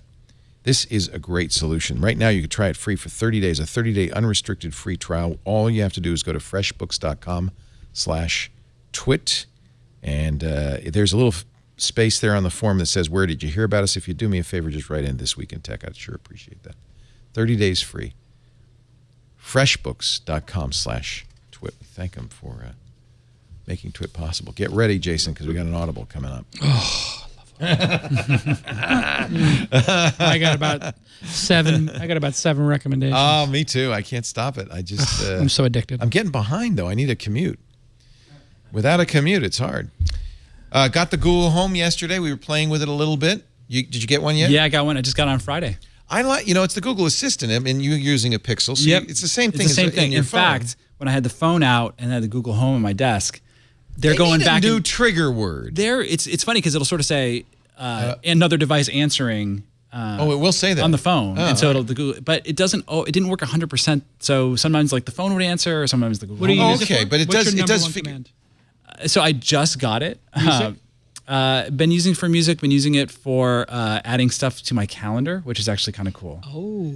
So and you can do that with the Home, but it's that way. You can do that with the Alexa as well, the Echo as well. But I think the Echo seems like it's better with Google. Hey Google, Yeah. book lunch with Jason so, Calacanis. And so the calendar thing, I think it only works on the phone right now. It doesn't quite work on that's Google it. Home, Okay. but it is coming to Google Home. Well, really, if you look at the two. And I have mine in my pocket. So. What's your number one use case for it? Mine, Do you talk to it? Yeah, kitchen timer. It's great for. And I unlike do that the too. Echo, Yeah. you can name the timer. So you can say, set a the egg timer timer. for 5 minutes for bacon. You can have and- multiple timers now. Yeah. Well, you could do that on the Echo Alexa's too, got but multiple, but it does has not have You don't know bacon. which is which. No bacon. You don't know which versus is eggs. which. So you say how much time is left. It says, well, you have 3 timers, but which is which? I don't know. It's little things. But really, if you ask me, the issue is the upside. Because, I mean, both are roughly comparable. Some are better. I've found but that- who's going to win in the long run? It seems like Google has an advantage. So I have found that the Google Home is much better at answering general queries. Like if it's you have got the knowledge base. It's because of the search engine, and that's much better. So Amazon can answer some questions, but I was able to ask more specific, sort of tougher questions to Yeah. Google Home, and it was able to come up with answers. And it's got the context, so you can say, who's And the is it president always of the United listening? States? How tall is he? It is always I mean, listening. how do we It's know hot a word. direct audio feed is not going straight to the NSA? Just open Of up Wire. course it Just is. open up Wireshark and look. Great. You can Of tell. course it is. You'd see all that package. You don't see think all that the traffic. they're doing that with this right now? No, they're not. You can see the traffic. There's not the risk Do to you have Google. an S cam at home? No. Do you have anything like that? No. Because you're afraid? You don't want to be listened to? No, I just don't think I need Anyway, to the hear that NSA doesn't care Good, what I'm I'm robbing saying. your home next. We're screwed. It's There's nothing easily to rob. I don't Well, have I mean, any if you think gadgets you about want. I think this is also No one nest of to the- steal. One of the drivers of this election seems to be that hacking now has ramifications other than like the Ashley Madison hack or financial. The hacking now is effing. The technical term for this. I should it's have- effing with elections. I mean, the I should have brought Russians this and up. WikiLeaks are now trying to put Trump in office. I mean, and if Trump has anything to do with these hacks, he needs to be held on treason charges because he's working with a foreign government to hack U.S. servers. And if WikiLeaks, I'm not sure that that's provable. I don't think it's I'm not provable. sure that's But if, you know provable. what? I do think you could say, I don't know if Putin wants Trump in. I do know that what Russia would like to do is disrupt the Yes, election. they want Legitimize- chaos. They want to delegitimize our election process. Yes. That's much more of interest to them than sure. than a clear winner. But this WikiLeaks kid, Julian Assange, he needs to get picked up because what he's doing, I mean, listen, I don't believe in corrupt governments. I'd like to see more transparency. But what he's doing, working with the Russians apparently, to release all this stuff and screw with the election, he needs to get picked up. He needs to be taken to a black site. Well, Ecuador's not real happy with him right now. They cut They off got his to internet. we need to Ecuador. He's We in need the to go Ecuadorian build embassy some in schools London. in Ecuador. We need to bring fiber to Ecuador. Whatever it takes to get Ecuador to give us that package, and that package needs to be taken for a ride. NBC News reporting. We'll get back to Google in a bit. Yeah, let's, where did we get back to this? As long as we change the subjects, I think we should cover this a little bit. NBC News says that they have seen documents and they have a senior intelligence official informing them that the U.S. and government hackers within the U.S. military have penetrated significant Russian networks, telecommunications, electric grid, even the Kremlin's command systems. And really, this is a threat that's being leaked by the U.S. government. And should the U.S. deem it necessary, according to a senior intelligence official, will retaliate for any meddling in the election. Now, we've had a couple of shows now on vote rigging, on election fraud. We've had the guys on from verifiedvoting.org. And what I've been told is it's not so much worried about throwing the election. It would be difficult to do for a national election because our system is so Distributed. heterogeneous and so distributed. You can do it, you know, to do millions of votes or even hundreds of thousands of votes would be very, very difficult. What they're mostly concerned about, and apparently they're not alone, is that the voter databases might be modified, might be hacked and modified, and that would be disruptive. Could be disruptive in favor of one candidate or the other, but mostly would be disruptive. Look what they did to and the DNS. Department of Homeland Security has offered to help, and I think 40 states to date have accepted the help, securing voter databases. That's the real fear right now, is that hackers, whether from Russia or somewhere else, will do something like go in there and change your address to a different precinct. You Just go to create vote. bedlam. It just creates bedlam. You go to And- vote, they say, no, you don't vote here. Yeah. And Doesn't mean you lose your vote. Maybe you'd have to go across town. The U.S. government is marshaling resources to combat the threat in a way that is without precedent, according to NBC, for a presidential election. But the weapons would only be deployed in the unlikely event that the U.S. was dangerous attacked game in a for significant Putin. way. It's a dangerous. It's Well, a I think dangerous that's game what for this Putin to is. play because This here's what article we- is a message to Putin saying, Here's don't the- mess with us. This is Yeah. mutually assured destruction, right? Well, there's the stuff we have on Putin could wind up creating a civil war inside of Russia. Luckily, we don't want to do what Russia wants to do to us, which is create chaos. But if we released to the public in Russia where the money's flowing in Russia and the oligarchs and the oligarchs. I don't know if they'd ever hear about it in Russia. Well, we have ways to get information into Russia. Sure, we could take over satellites. We could take over You know, radio waves. all they have to That do would is be watch crazy, though. Frontline. I mean, I saw the Frontline report. It's not like it's hidden in the West. Yeah, but let's say we had Do they actually watch the show in details. Russia? I don't know. I don't think Seriously, they're watching could. So somebody in Russia could be getting Well, this, right? in Russia they have VPNs and stuff like that. China got VPNs. So Right, but this isn't blocked. Right, if you want to watch This Week in Tech in Yeah, Russia, no, it's you not can blocked. watch it that. will be. So- It has now. To Yeah, our it's Russian blocked. As of friends, 15 we have minutes watch ago. Frontline. You'll Добрый see день. what Putin is up to. I think I'll be willing to bet that everybody in Russia knows exactly what Putin is up to. That this is not an issue for them because there's a historic precedent in Russia, pre and post Tsar, the desire for an authoritarian strongman government. I think that this is culturally what they want. They look at the Tsars were as corrupt as anybody. You don't think there's anything we could get on him that would destabilize his government? No, and I think Putin knows it. Okay. Look at Putin led the KGB. Look at the Trump revelations here, and he's still very close, right? Yeah. I mean, Fair the idea that knowing more information is going to be the answer. Sometimes it is. Sometimes information can change things, can create a revolution, sure. But your buddy Trump went on TV. My buddy? Yes. Your buddy I can't Trump, stand the guy. He went on TV and actually joked about having the Russians hack. But I think that he was actually a joke. joked. He also I mean, made it was a jokes joke. about I know it's still That was a joke. It's a hell of a thing for a presidential candidate to joke about. It's always the question of whether he's slyly joking, dog whistling, or whether he is, and I think this is completely possible, kind of clueless and just making a funny. Any of the above is troubling.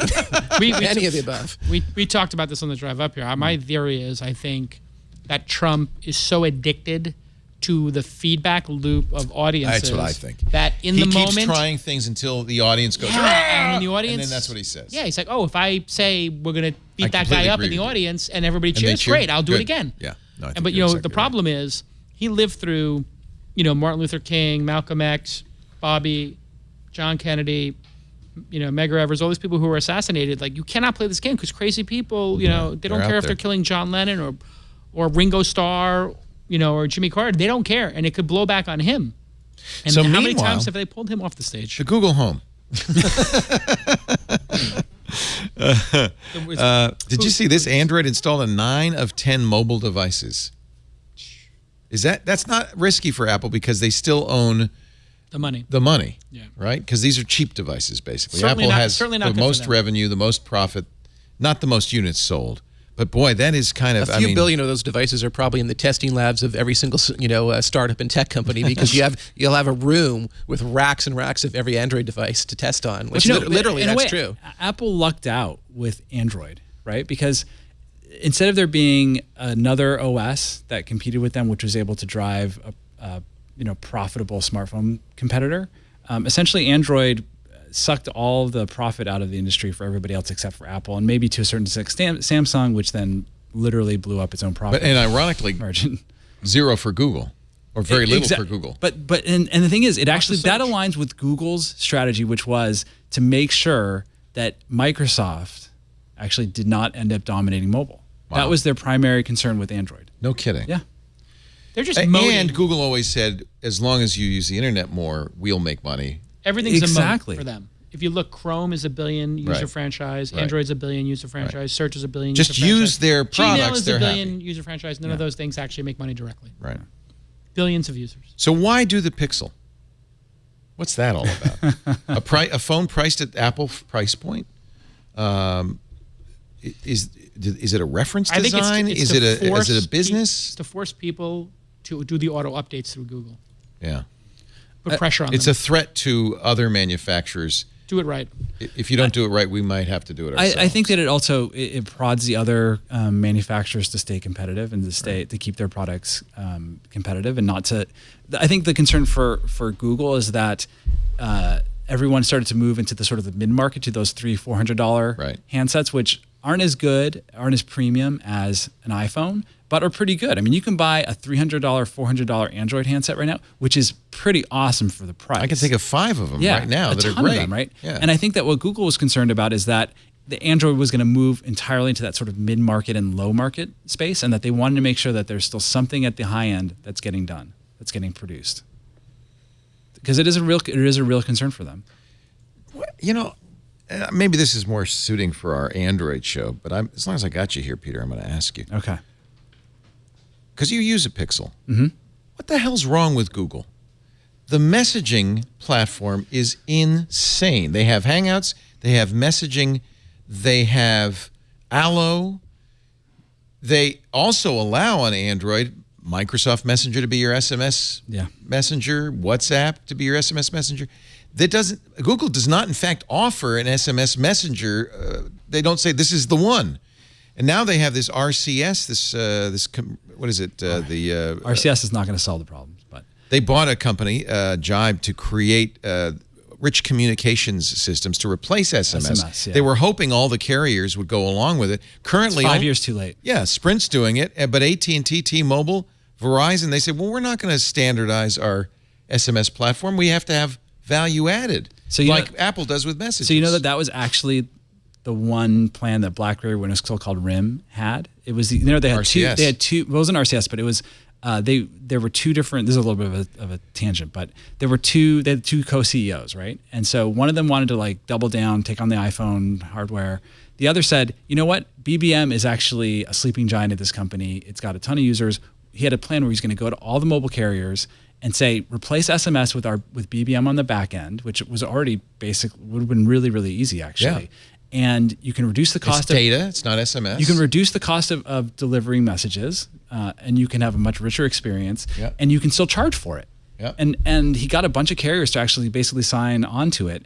And then the RIM board, which now I think they changed the name to BlackBerry afterwards, said, no, we don't want to do that. Ugh. And the guy quit. He quit the company the next day and sold all his stock.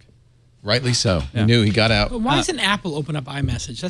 There has been a rumor that Apple is doing that they're going to do it. Yeah, I don't buy it. I can't see why they would. I don't think they need to. I don't think there's necessarily a compelling reason to do so, but consumers would like consumers would really, really like it. We need RCS or something like it. We need a standard that's a cross-platform standard, Apple and Android, that goes across carriers. Because otherwise people use WhatsApp, and then I have to convince you. I have a whole row of icons for messaging apps. But if you're a messaging app, you like the silo. God, it's terrible for the consumer, though. Well, of course it is. But one of the best things of being an iPhone and Mac user is having your iMessage synced on both seamlessly. Right. I mean, that's just a great experience. But don't ever talk to anybody on Android because we're just green bubbles. Well, I live in San Francisco, so you don't have that. It is By the crazy. way, Like that's you'd think Android didn't exist if you live in San Francisco. Yeah, that's why I think Apple will never do messages for Android, because it's an amazing lock-in. I look at my son is in a frat. Okay, yeah. There's one guy in his whole frat that has an Android phone. Everybody else has iPhones, and one of the main reasons is because the messaging. Yeah. They can do group messaging. If you're not on an iPhone, you don't get invited to any of the parties because you're not on the group message. You're a green bubble. My favorite thing to do is to change the title of the group messaging. People don't know how you can do that now. Yeah. So we have one for like the poker group, and then I just change it to like Phil Hellmuth. Trump supporters. No, I'm just like Phil Hellmuth lost a Tesla last night. Like, and then that's the new subject line for the group. That's like I mean, we had this battle like 15 years ago around instant messaging, right? Where there was MSN, there was Yahoo, there was AIM, Trillion. Yeah, which What was Trillion the one tried to that Trillion solved it because there was Trillion, solved and then it. there It was had plugins like for everything. Game or Pigeon, and then there was even an alliance, Microsoft and Yahoo. tried to federate two of them had some sort of interop. Yahoo alliance. and MSN interop. ICQ. But they realized that the silo was good, and they didn't want to interrupt. Exactly, but you know what? It actually ended up really hurting. If you look at the internet sort of writ large, messaging should be a completely open platform, just like email. Should we email? It should be. Email federated. Email was in the same position. There was Genie, MCI, CompuServe. They couldn't talk to each other. AOL. Eventually, they federated so you could send an email from any service to any And people service. forget, but SMS actually was carrier siloed. That's right. In the U.S. It kept it from taking off in the U.S. and took off in the rest of the world. Yeah. Because of the silos. You know, it goes even beyond that. I was talking about this on the radio show. Blu-ray, HD DVD didn't take off until one or the other, HD DVD or Blu-ray won, because consumers were going to invest in the platform if there was this inconsistency. You need to have a unified platform for consumer confidence, if nothing else. But the thing is, messaging, I mean, if you think about how huge messaging apps are right now, if you're Facebook Messenger, why would you interop? Because you already have 700 million users. No, in fact, what they do now on Android is they can be the They put a lot of pressure on you when you first run it. They say, don't you want us to be your SMS platform? And then if you say yes, which is kind of the tempting thing to do, now all my messages come into Messenger. I live in Messenger. Well, Facebook hasn't even interrupted WhatsApp and Facebook Messenger. Yeah, right? That's owned by the same company. They don't even interrupt their own products. They don't want to. Right. Facebook's horrible. Right. I mean, so every morning you have to check your email, you have to check your Slack, you have to check your iMessages, your Twitter DMs. Dude, I have a whole Telegram. row. Yeah. Telegram. I love Telegram. It's just you and me, Peter. I have a whole row of messaging apps because there's no one that's I actually have as many messaging apps as I have people I want to message with. Yeah. One for each person? Basically, it actually literally, there's like, Yes. I only really, like Ryan Block is the only person I really talk to on Telegram. Here's I have a Telegram Did you bot. go in secret mode? No. No, you're not in secret mode? Not that worried. What do you? I got nothing that confidential. But You know what's interesting is like But you have it if you need it. yeah. Not that Telegrams is particularly secure. all of the I got amazing companies we're talking about these days were built on these open standards, and now we've reversed them. And you know the chickens are coming home to roost, I think. And, Google killed XMPP. Well, Google and Talk was XMPP. Look at Twitter now. Like, all of a sudden they were the free speech party of the free speech party, and now they're like, okay, we're going to start policing speech, and if your feelings are hurt, you can pick like which feeling was actually hurt in the interface. Like, I think they stopped doing that. No, it's down to like, well, like pick the smiley face that's like the frown, the level of frown. Like it's I'm a complicated. 7. It's complicated. My feelings were hurt, but I kind of felt like. Do they still have that? They don't have that anymore. The crazy thing is like that was crazy. If you look at what Dave Weiner did and the brilliance of Dave Weiner with RSS and OPML and all this stuff, this built this huge. We set wouldn't of exist founders without and that. companies, and then now it's all being torn down. Yeah. And what we have to do is get back to some level of standards. This is why I think somebody should create. I'd be willing to fund it if somebody would create, take a real run at it. Would be an open source version of Twitter. It's already been done. It's already been done. It's been done, but there were was at never least a reason. 2. Yes, I think. I know. StatusNet. And what was the other one? It was like Libsyn. Identica or AppNet or something. I mean, StatusNet is Identica. Remember, there was when we created Friendster, there were people who were very upset about that being one company, and there was this thing called Friends of a Friend protocol. Oh, was that after Mark Cantor's thing? Then after Facebook, there was the Diaspora Project. I mean, this has been. This has happened so many times. It's played out. And back when I worked at Netscape, I remember we were constantly engaged in these open alliances with like Sun or all these other companies. Everybody at Microsoft. Everybody was always trying to come up with some sort of open standard. Remember when Microsoft Passport launched? And then there was the Liberty Alliance. And the thing is, none of these things ever work. I just want to see some. Well, I mean, HTML did. So this is that was not an alliance. That was one guy standard. I know who came up with something Apache amazing. Worked. I think we just need to take another swing at it. I'm not saying it's going to work. GNU Social. But I would like to see somebody take another. GNU Social's awesome. It's open source. Yeah. There are a lot. I mean, I'm on Quitter. .no, but it federates then to all the other. I've never even heard of it. Yeah, that's. But I'm telling you. It's you. It's me and Corey. It's Corey. It's me and Corey. Oh, okay. And we've that's gotten definitely not going to work. We've gotten zero. We've gotten absolutely zero requests to integrate this into Nuzzle. Really? Yeah, I've never even heard of it. It looks kind of like Twitter. It looks. It's basically an open source Twitter. It's exactly what you just said somebody should write. But it exists. And there's been a few people who've built an open source Twitter. I will go check it out. It's not even the first one. If I can block Corey, though. One of the biggest. Well, no, Kevin Marks. I follow Kevin and Corey. I'm joking, Corey. I don't follow that many people. I follow Kevin Marks, Corey Doctorow, because there aren't that many people on here. It's almost like sometimes when they reboot the social network, it feels good again. Quitter.no. If you want. That's literally a photocopy of Twitter. I mean, it's the same exact layout. It's the photocopy of the old Twitter. Yeah. The good Twitter. The Twitter you and I loved. Yeah, I can even, but they don't call them tweets, they call them quips. Oh, God. That's reason, but it's 1,000 characters, so have at it.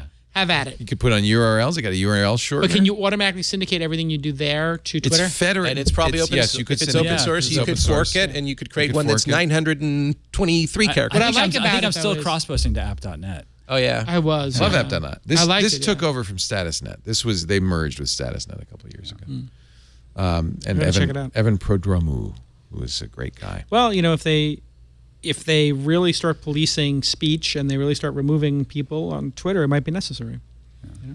I see a lot of people. What is happening to Twitter? What's going to happen? Oh, people are saying things in the chat room? Oh, no. A lot of people are. I'm a Google Voice user, and a lot of people are lamenting that they're worried about Google Voice. Yeah, we talked about that on the radio show, too. Somebody was saying, well, I need a solution to replace it. I said, well, not yet, you don't. And there isn't really anything like it. I hope that, I use it. And I use it all the time. Now, when I went to Fi, this is the Project Fi phone. You have to like import your Google Voice becomes your Fi number, but Google Voice still works kind of under the hood. Yeah. It's still there, but who knows? That's another problem for Google to figure out is that people don't trust them because they kill things seemingly randomly. Yeah, what was the? And then half the things only work with certain Google accounts and not the others. Yeah, you can't use app accounts for any of this stuff. A bizarre one. Yeah. DeepMind, which beat one of the best Go players ever, is now going to take on an even tougher game, StarCraft 2.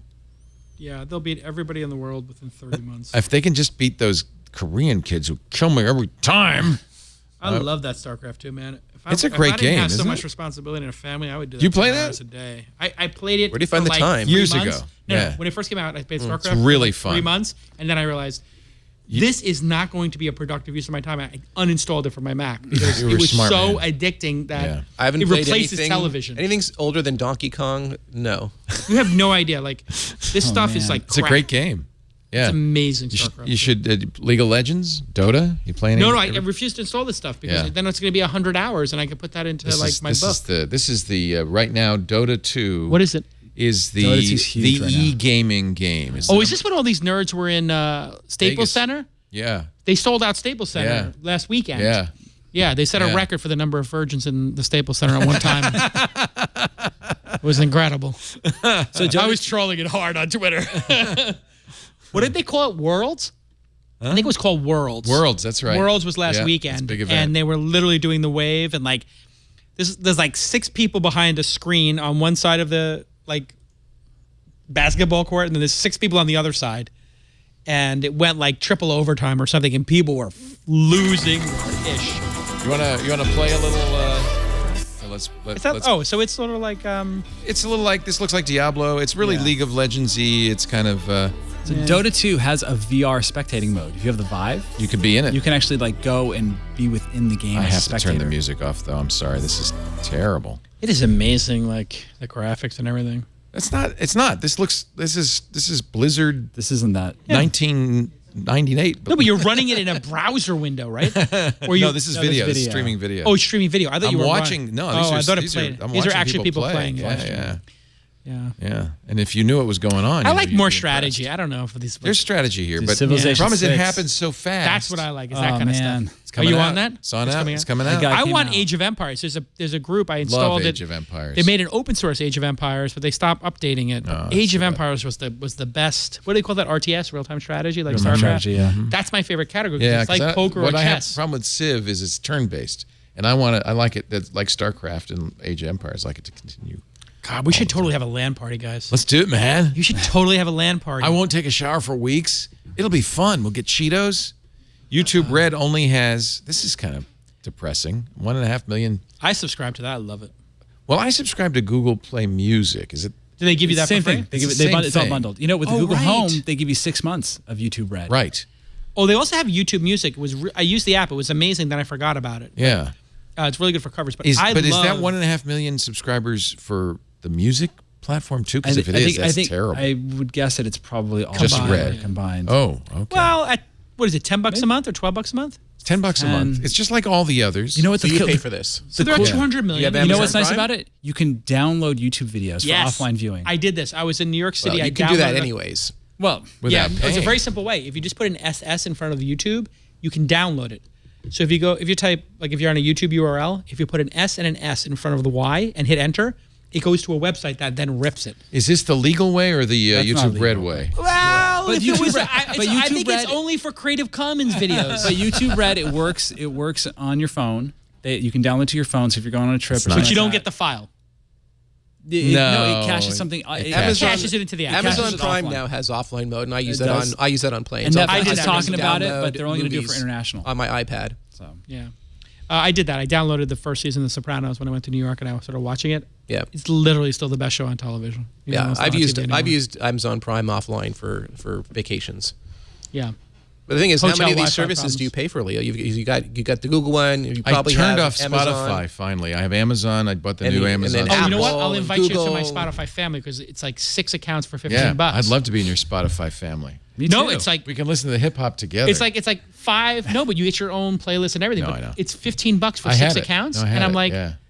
I'm like, I think one I- family or is this for 4 families? Any or 5 family, families? yeah. I'm like, how is the music industry working with $3 Amazon's a pretty family? good. This new Amazon Unlimited, I kind of like it. Solid. I'm not Apple Music, but I am Apple Music. Google Music and YouTube because you get YouTube Red with that. I like Spotify.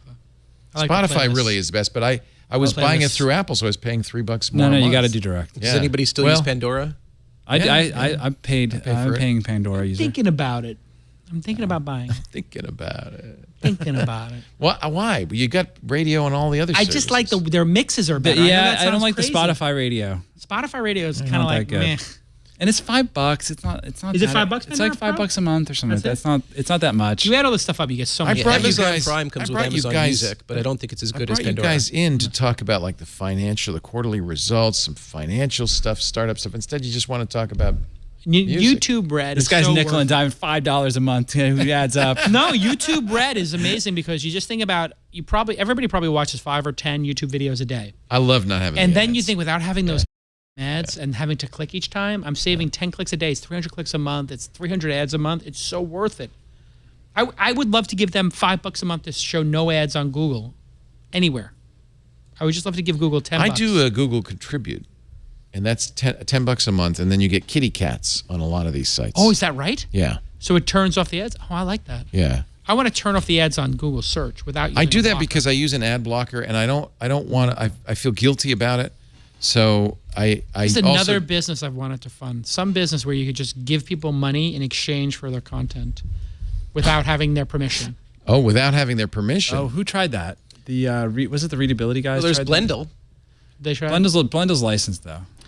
Yeah, I just wanted to give let's say I block all the ads on Business Insider or Peter's blog or whatever, Deadspin, and it just sends them 50 cents. Wasn't there some Yes. tip thing? There was a tip company, Something yeah. tip something, and you could just somehow give people money if you like their podcast or something.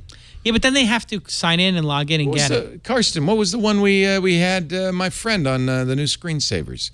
What was it? It was it was the same idea. The idea is it's an ad blocker,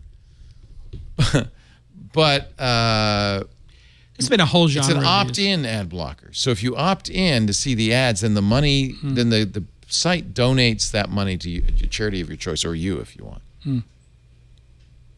I mean, I've seen a bunch of this stuff. I think the challenge is always about how do you integrate this into the mobile view, Yeah, mobile's everything. which is really hard. And ironically, that's where you need ad blocker the most. yes. Yep.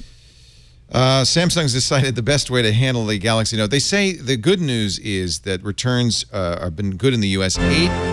Shut up, CNET. 80. This is CNET. Why auto start video? Why? Desperate. Gotta It's get thirsty. paid. That is a Why? pet peeve of mine. That's thirsty. Bad. Launch it without sound. Same difference. Put some subs on that. Yeah. Samsung has said that 85% of U.S. owners of Note 7s have returned them, but that's still 15% in the wild, and it's more worldwide. So they have started updates now that will keep your phone from charging past 60%. And you'll get a pop-up notification every time you charge, reboot, or turn off the screen saying you really should be turning this in. I think they're making it more attractive not to give it back. I know. I want to be an outlaw now. I'm the outlaw. I have a Note 7. If you've flown lately, this has got to be a brand's worst nightmare. 4 or 5 times during the flight. At the beginning of the flight, when you're checking in, they say, if you have a Samsung, and they don't know what it is, Galaxy 7. I've seen if you it have a called Note. I was on Note. 2 flights earlier this month where in both flights in a row they said Galaxy Notebook 7. Yeah. They don't know what it is. They don't know what's going on. If you have that, it's illegal.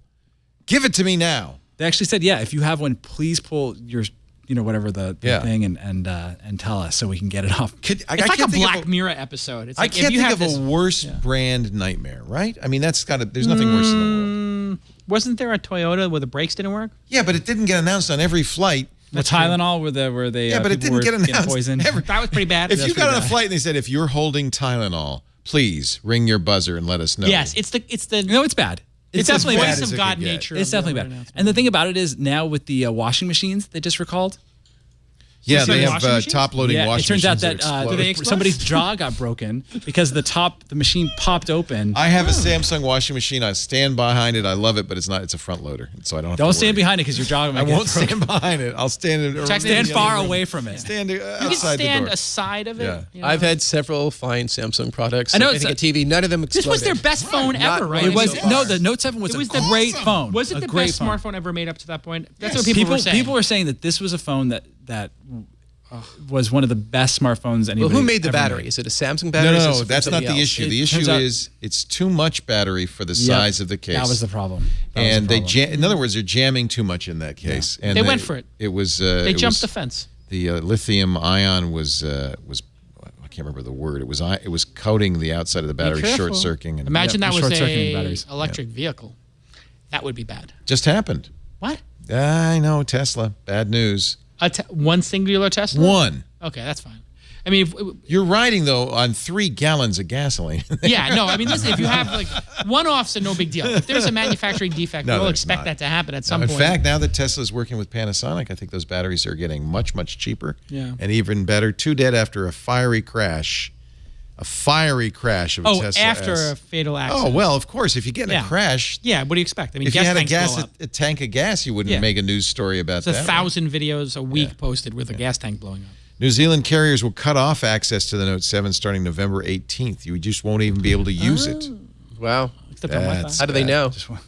They know. You know Yeah, what? they know. They'll rebound. They'll rebound. They're going to check your phone calls. They'll rebound. Will they rebound? For sure they'll Samsung? rebound. Samsung will rebound. For sure, 100%. They will. We're ready for them to rebound. Listen, they'll just take a charge, $3 or $4 billion.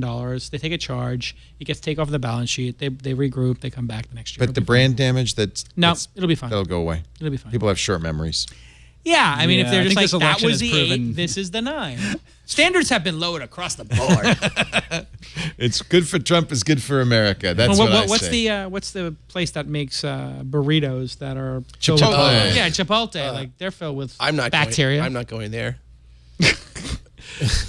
Did they See? take a I dive? still won't go to Jack in the Box 5 years after E. coli break That's out there. 15 was 20 years ago. 20 years. Yeah. So, Yeah. well, I'm just saying. Well, I just Yeah. wanted to thank the studio. I just wanted to let the studio audience know we're all going to Chipotle after this. We got coupons. We got 50% off. Let's take a break. I just want to check and make sure neither Chipotle or Jack in the Box is an advertiser on today's show. Oh boy. If before we do that, if you have seen today's show, you probably have some idea of what we do here on Twit, but we've made it a little easier for you. We got a little video introduction. Sizzle. What a sizzle reel of all the great Yum, things yum. that happened this week on Twit. Previously on Twit. It's maybe you didn't notice. We've taken app caps to a whole new level. This staff takes this holiday very, very seriously. I've noticed this around businesses now.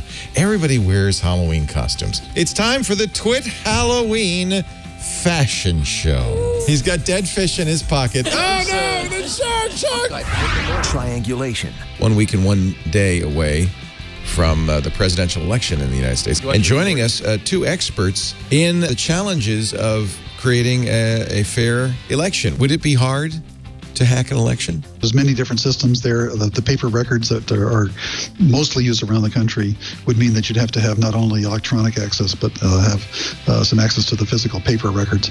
And so with a good chain of custody of the paper records, the election would be hard to hack. The new screensavers. This is the Google Home. It's about half the size of the Amazon Echo. Music, this is better. I think voice... So listen, everyone, if you whack it like this, it plays. Slayer. Twit. All your favorite podcasts from the 80s, 90s, that an Easter and egg? today. Okay, I'm going to confess. I came to work without a costume today. No. And I sent somebody out to Target, and I said, whatever's left, that's what I'll be. So you're dressed as what was Spider-Man. left at Target. What? No. And a great week ahead. Let's see what is it Megan or Jason has for us? Thanks, Leo. Oh, Here's a look hi, at just Megan. a few of the stories we'll be watching in the week ahead. Google's Daydream VR headset is headed to stores in the US, the UK, Canada, Germany, and Australia this week on November 10th. It is available now for pre-order. The fabric-covered device was announced last month and will let you watch movies, TV shows, and of course, play some VR games on your Pixel or your other Daydream-ready smartphone. Tuesday is not only Election Day, but also Patch Tuesday, so we have that to look forward to. And next week, we'll see a new HP Chromebook 14 model running on an Intel Celeron processor, and that will cost you only $250. Alibaba's Singles Day is usually just one day, and usually this coming week on November 11th, you could compare it to Black Friday or Cyber Monday. For some reason, it was 24 days long this year, but it ends this week with even bigger discounts in Alibaba's online malls.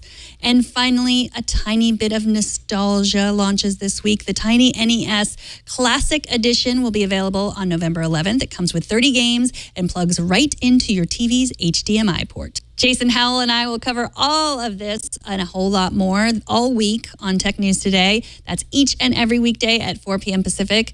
That's a look at the week ahead. Back to you, Leo. Thank you, Megan Maroney. Monday through Friday, 4 p.m. Pacific, 7 p.m. Eastern Time. And now that we finally have gotten with the program here in the United States and we are on our winter time, we are -8, so I'm thinking that's 2200 UTC. Our show today brought to you by Audible.com, the audiobook store that, well, really, it's the audiobook store. There's nothing more to that sentence. The audiobook store. What a great library of books, fiction, nonfiction, education too, because they have the great courses now. Great for families. Yeah, your kids are little. Do they have kids books? Well, I got a 7-year-old daughter. She'll be 7 in December. Great and stuff for we 7-year-olds. listened to The Hobbit, but I just got Ender's Game. Which Isn't is she just too young for that? You think she's ready for that? You know what? I always do plus 3 years, and She's so super I smart. Sort of treat her like a 10-year-old. So Perfect for a 10-year-old. It's been great, but I have a really good pick, which is A Guide to the Good Life. It's about stoicism. It's an important thing to listen to, like appreciate your life kind of thing. A Guide to the Good Life by William B. Irvine. And it's just interesting to think about like what your life would be like if you didn't have the things you have and be thankful.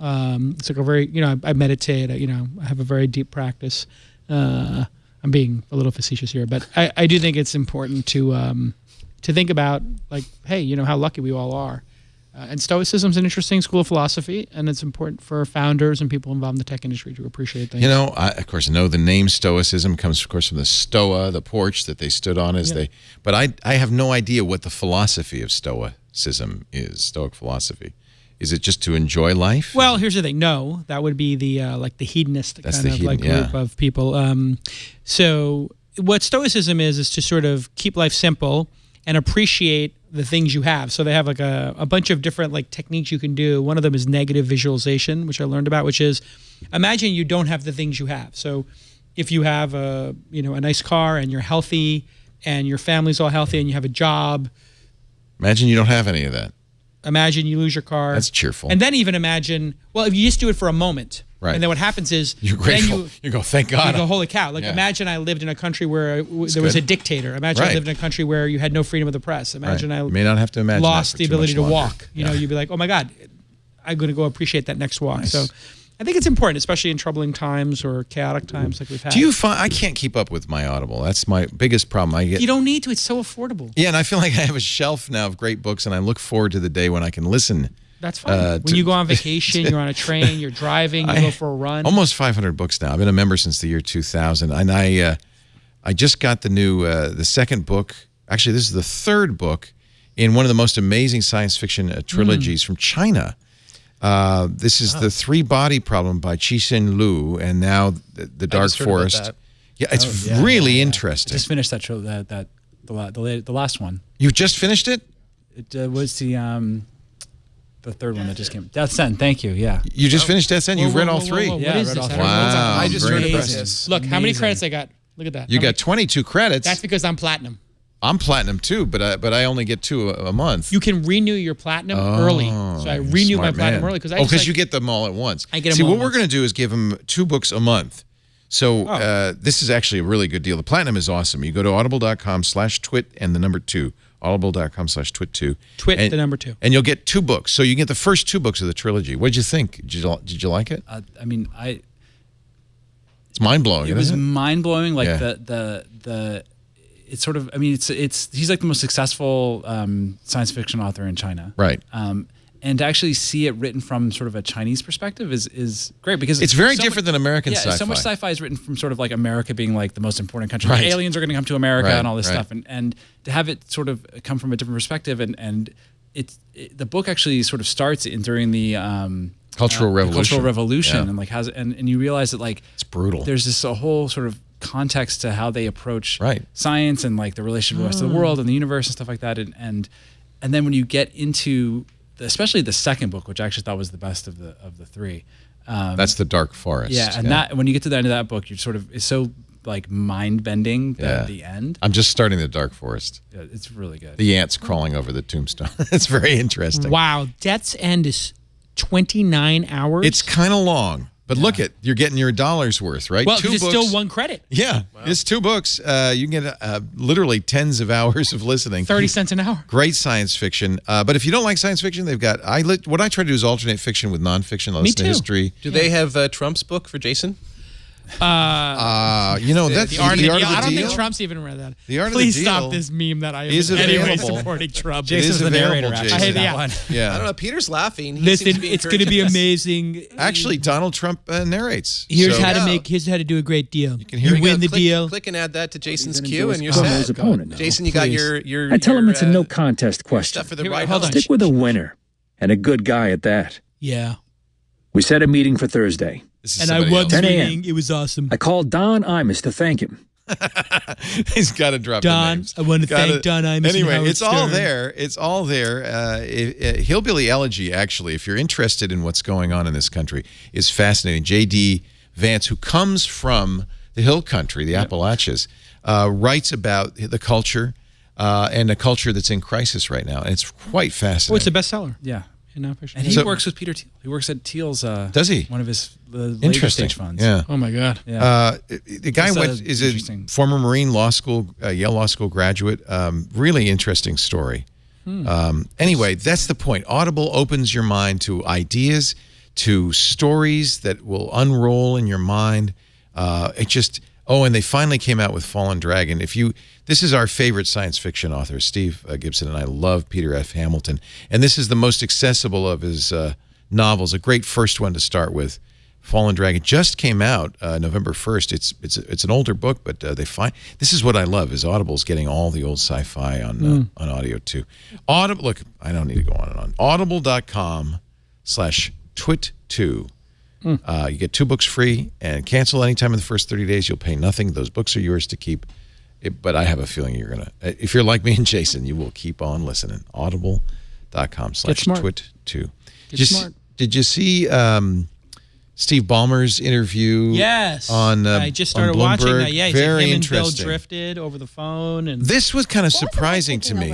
And pretty candid. by the way, People like to focus in on credit Bill was to CEO, Emily you were Chang CEO. at This was Bloomberg. kind of like Because I think she my did baby and she Bill's actually baby. did a great job. Now, admittedly, Balmer, who's now out of Microsoft, who owns the Clippers, is a little more free to talk about what went on at Microsoft. Yeah. But she asked the right questions and asked the right follow-ups. One of the things Balmer said was that he and Gates had a strained relationship. he didn't want him to make hardware. Yeah, and there was phone hardware. let's play a little bit of it What's here. it like taking over from a founder CEO? People like to focus in on Bill was CEO, you were CEO. This was kind of like my baby and Bill's baby, and we were growing it and nurturing it. He was kind of like the senior partner. I was the junior partner. If it's in the raising of children, I would say he was more, mom gets to decide more than dad. But, so I take great satisfaction in the things we accomplished throughout the time, not just when I became CEO. When I became CEO, we had a very miserable year. Bill didn't know how to work for anybody, and I didn't know how to manage Bill. I'm not sure I ever learned the latter. Things lightened up some, and then I would say my life changed a lot in 2008 when Bill actually left the company. He said there was always this creative tension between Bill, and Bill never wanted to do hardware. Yeah. And Balmer was the guy who said, we should be doing tablets, we should be doing notebooks. Now, admittedly, they didn't do so well under Balmer. In fact, the Surface RT, which was a Steve Ballmer creation, was tanked. It wasn't until Satya Nadella came along. He killed some of the Surface products, focused on the Surface Pros, and really turned them into very powerful machines than the People Surface are crazy Book. about those, and they're selling. They're selling really well, and deservedly so. If you're going to get a Windows 10 computer, I think a Surface is absolutely the one to look at. Although there's some great other products like the Lenovo Yogas and things like that. But he kind of blamed Bill, I think, for getting into handsets too late. Now, one of the big flops of Balmer's tenure was Nokia, the Nokia acquisition. Mm-hmm. And he felt that that was kind of because Bill wasn't into hardware at all and never let it succeed in the way it should have succeeded. I don't think the problem was the hardware; it was the operating system. I mean, we had iPhone, iOS, and Android, and then did you really need a third? Yeah, but partly that's because they were late, right? had they gotten into, they were only 3 years late. Nokia was actually super early. Remember, they had Symbian and probably 5 other different pre-iOS, smartphone OSs. They were into J2EE, all sorts of stuff. And Microsoft's Windows CE and Windows phones were terrible. So yeah, Windows they had Mobile was Windows terrible. Mobile, which was bad, Terrible. and then they actually came out with a version called Photon, codenamed Photon, which they worked on for a few years, and then which actually looked pretty good. Then killed it, and then started over, and that's what became Windows Phone, and that was too late. It was too late. They had rethunk it and did a great job, but it didn't matter. 3 years too late. It was the same thing with Palm, right? With Palm had the Trio, they stuck to Palm OS for too long, then they rebooted with the Palm Pre too late. Yeah. And at that point, there's nothing. Although you I can have WebOS on my LG TV and I love it. Yeah, no, actually, it's in mine too. And it is pretty good. It survived. It's a great Microsoft hardware product, the Zune. I actually got one Zune of those. HD was one of the best devices. I was given too one of late. those. Everybody had iPods. By then it didn't matter. But it was, I had a it was Zune great- HD it was too. great- I loved it. And people forget, but that actually Microsoft did phones before they bought Nokia. They had the Kin. They did a product, the shortest tenure of any smartphone I think it was on the can market remember. for about 60 days before they killed it. Killed it in 2 months. That's not a good sign. Which is crazy. The other thing, Balmer's very famous. In fact, if anybody remembers Steve Ballmer, probably one of the first things that comes to mind is Balmer laughing when Apple announced the iPhone, saying, nobody's going to buy that. It's too expensive. Yeah. And he says, I wish I'd thought about, as Apple did, the model of subsidizing phones through the operators. He says, people like to point to the quote where I said iPhones will never sell because the price is $600 or $700 is too high. The key was Apple had this business model. They got it built into the monthly phone bill, and he was wrong. Yeah. And he admits it now. I didn't think of that. I wish I'd thought of that. Business model innovation is important. So I interviewed Bill Gates in 2005, and I asked him about smartphones. And I said, when are you going to sell? When is my mom going to be able to use a Windows mobile phone?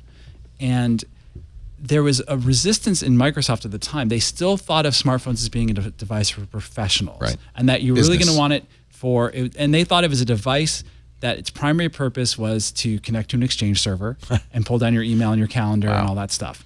And so and you actually saw with Windows Mobile, they had the higher end kind of professionally oriented stuff, which was for smartphones, and then they actually had their called Smartphone OS, which was almost basically it was like a dumbed down OS for feature phones. And that was where they really missed the boat. They just didn't conceptually see smartphones as something that could translate to everyone. Yeah. They still thought of it as primarily a professional device rather than a consumer device. You really can't underestimate the vision that Steve Jobs had with the iPhone, and maybe even more importantly, the engineering drive to make that work. As we've learned more and more about it, that thing was hanging by a thread during the demo. This was a very tough thing to get working. Nobody'd ever done it before. And by the way, it's more than just creating an iPhone and creating a market for smartphones. The technologies, the manufacturing processes that were perfected by the iPhone, by making the iPhone, have benefited us in so many ways, from drones. Capacitive displays were they basically didn't exist for consumers. Right. We had these crap resistance displays. We wouldn't have any of the touch surfaces that we have today. Microsoft wouldn't have them if it weren't for Steve and the iPhone. So that was a breakthrough product. And, in hindsight, it's easy to say, oh, it's obvious. I don't think it was that obvious. And I think taking the keyboard off was an incredibly bold move. And I remember everything on a keyboard. Everybody said, what are you going to do without a keyboard? What are you crazy? I talked to Jobs about that in person, and I was like, I just don't I love a keyboard or whatever. And he said, it's going to, you have to just trust it, Jason. You have to trust when you're typing that it's going to get it right. That's right. And you know what? He was wrong at the time. It took him a few years, but they got it right. But they actually got it right. Now I pound on my... Right. It usually says the right thing. And it usually gets it right. And I think that sort of predictive text and knowing what word comes after the other to correct it if you got it wrong, they just have enough data now to actually, when you're slamming those keys on your iPhone, I don't think you're actually getting it right most of the time. I think it's getting it right. So some combination. I had asked you a couple of breaks ago to think about who is the new Apple, who's the next... Steve, it's clearly Elon Musk. Elon.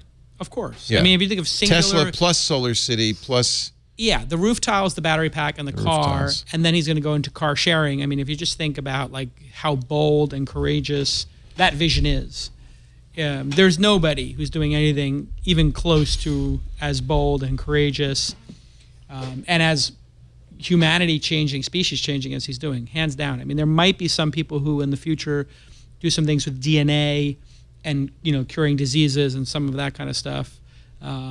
That you could put in that What sort of about range. the cost of the solar roof? Because it's a very pricey product. No more. You have kind of a ceramic or glass, a translucent surface that looks like roof tiles. They said it's going to be the same as regular roof tiles. I don't know if that's the case. I have, by the way, Solar City 60 Solar City panels on my roof, and I'm very happy with it. And in fact, it's great when I drive my Tesla because I feel like I made the power. I didn't make it, but somebody made the sun made the power that I'm using to drive the car, and that's actually a very virtuous circle. I think it's really nice. We could reverse global warming. I mean, we need there's to. a possibility. I mean, I don't know if it's a sure thing, but it's a A possibility. lot of people see Elon as a huckster. Yeah, I mean, I think they said the same thing about Steve Jobs and other people. He's not. I mean, he is going out there putting his entire fortune on the line constantly. I mean, what more do you need? That's a lot of guts. Yeah, I mean, you don't need to know much more than the fact that he plowed his last $50 million into Tesla and almost lost it. I mean, he was negative. So this idea that he's a huckster, I think the only thing, if you have any criticism about him, it could be that, sometimes he's late delivering products because he makes the degree of difficulty in these products too high. We're talking about Apple not doing anything innovative with the new MacBooks. Elon's the opposite, isn't he? Elon's the opposite. He's like, let's make the doors on the X Falcon doors. And everybody on his team, because I have internal, I have some insight into this, was like, this is not a good idea. It's too complex, and he put too many features in that product. So much so that now when the Model 3 is coming out, he's explicitly said he's actually aware of the fact that people think he overreaches, and he said, I'm not going to overreach on the Model 3. I'm going to make it simple. And I'm going to deliver it on time, and I think he'll get there. You advised me not to pick up my Model X right away, but to wait, and that was good. Mine has been very robust. It's not. Yeah, because I think it takes a couple of revs of the software to get the doors right. Now the doors are right. Yeah. Stuff like that. What do you think, Peter? I think that in terms of maybe building a next great consumer business, I think it's Snapchat or Snap now, and I think. Because they have this messaging platform. Well, I think they've built a camera-first messaging platform, and I think that there's a lot of indications. You think the glasses camera is important? So I think that the glasses are actually it's a little. The spectacles are about testing the market a little bit, trying to see how comfortable people are with wearing something that has a camera. And I also think that they are very well positioned for augmented reality. Frankly, the stuff that they're doing with the filters. Interesting. It's not hard to see. So the spectacles are more, you think, in the long run than just cameras? But the idea is it's an AR get you used to wearing. They have made some investments and acquisitions in this space. They are making the acquisitions. They are thinking about themselves potentially as. Is Evan a genius on a Jobs level, a Musk level? No. I don't think he's necessarily at that level, but I think that and it was really interesting to see when the Sony was hacked, and one of his board members is that guy from Sony, and some of those emails leaked, and his emails to this guy were actually remarkably thoughtful in terms of the strategy. He's grown up quick. He's grown up a lot, and I think that because some of those emails that were leaked earlier were kind of juvenile. Yeah, they were pretty horrific. It's terrible. Yeah. So I think that he's grown into the role, and I think that I'm not saying it's a lock. I think there's a lot of execution missteps that they could make, but if I'm Facebook, that's the one company that I worry about the most that's coming up. Yeah. Obviously, you still have to worry about Google, and you still worry about Apple as competitors. But I think that. But Snapchat saw the value of mobile, and they're not just mobile first. They're entirely mobile. They're mobile first, and I think they saw the value of being camera first. Yeah. And I think that they are realizing that augmenting those experiences is something that people really like. Yeah. And they're starting to do it in an incremental way that feels very natural. You can't get away from Snapchat filters. I mean, they are everywhere. And so the big question is how much do they end up opening up the platform versus keeping it relatively closed? And it's not difficult to imagine a situation where the next Pokemon Go type game gets built on top of Snapchat. Wow. IPO probably this spring, right?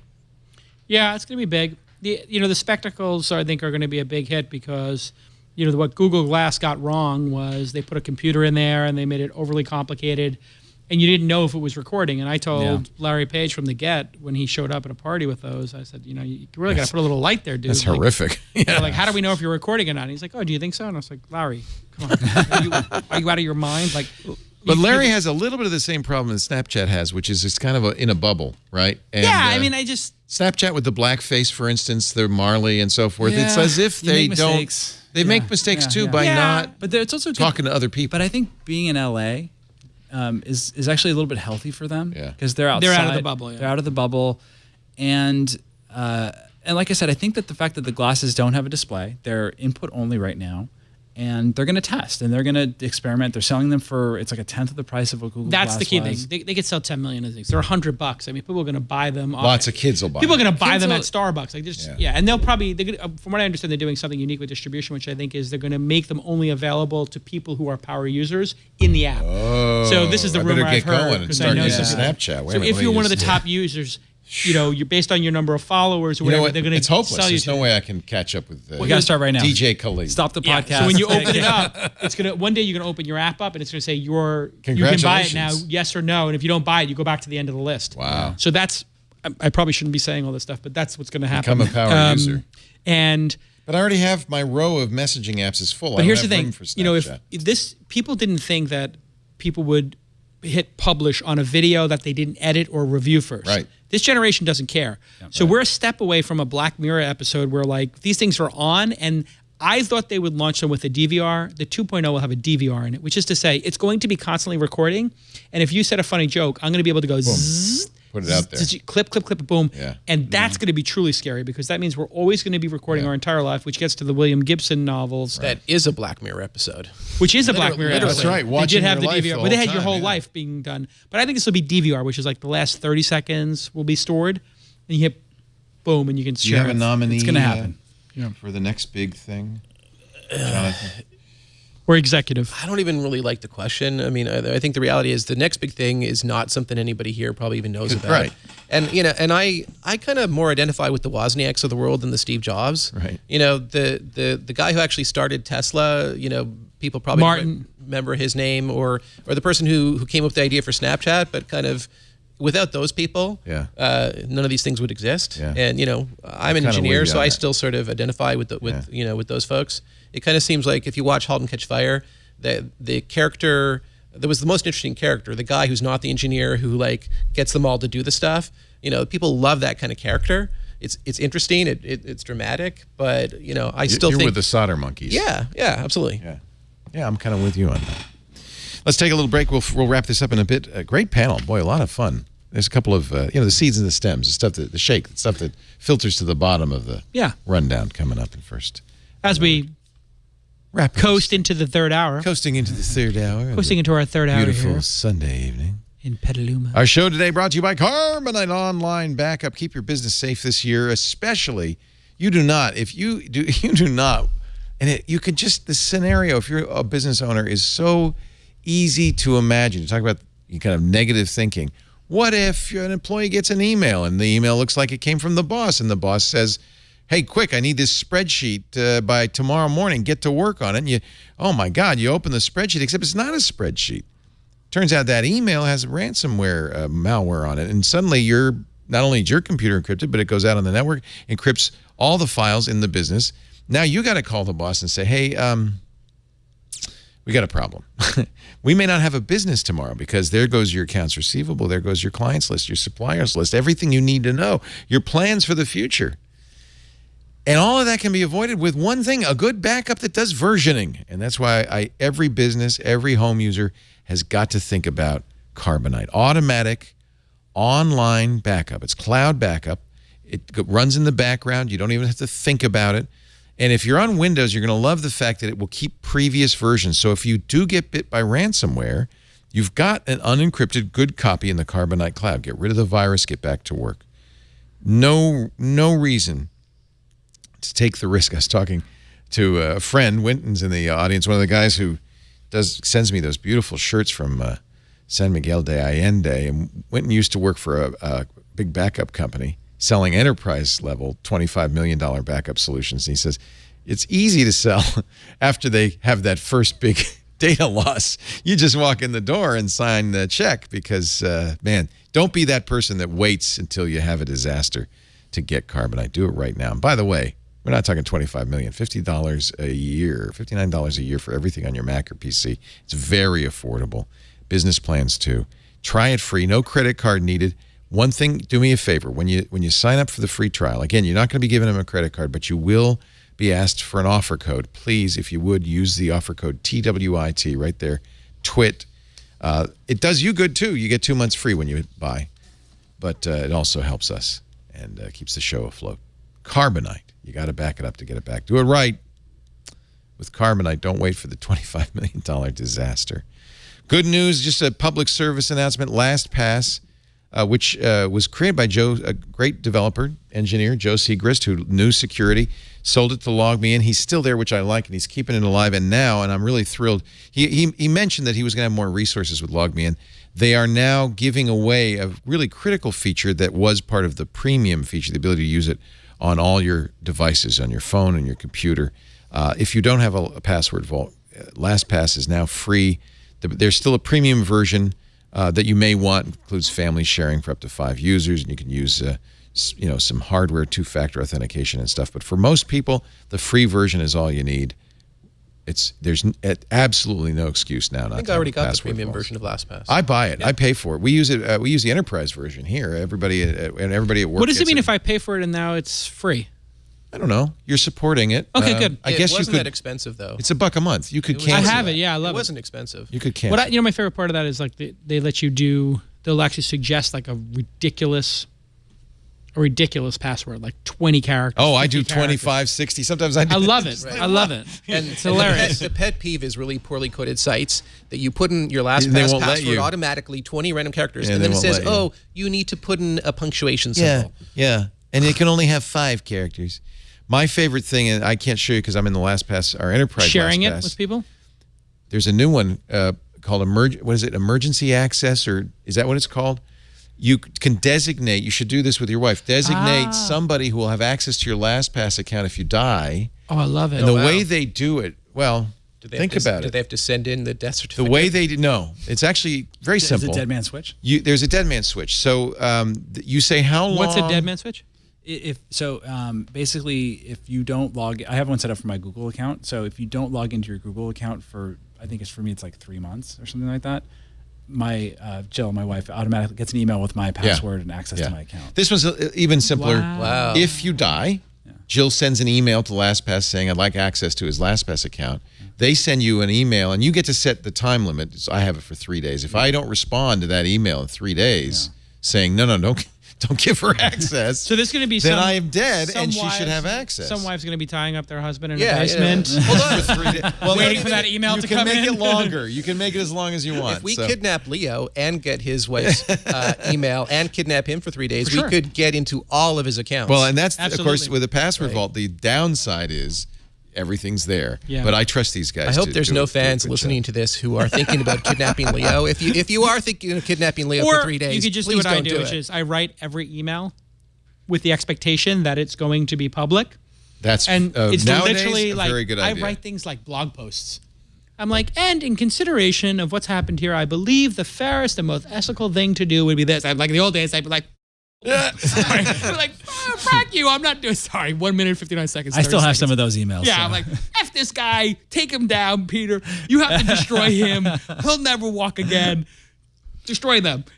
And now I'm just like, in further consideration, Peter, I think that a vibrant community exists with multiple competitors who are equal. Then I get on the phone, Peter. Peter, we have to kill this company. Destroy this competitor. Who's their best writer? Steal them. A laser started a fire during surgery after the patient farted in the middle of the operation. While the doctors operated on the woman's cervix, she apparently passed gas and then ended up being burned after the laser ignited the fart, resulting in a fiery explosion. A committee of experts charged with investigating the incident ruled that there were no other flammable materials present at the time of surgery, and the equipment that was used did not malfunction, leading them to believe the woman's flatulence was the culprit. Oh, it's a poor woman. This was not a particularly powerful laser. It was a particularly potent fart. So literally... She was having a common procedure, laser procedure, cervical procedure. Was the laser near the... Was her cervix. Do you know where that is? Have you ever... Never mind. Never mind. This is why your panel needs more diversity, Leo. They had her, I guess they had her opened up. I don't know. Anyway. Hey-o. Do not do this at home.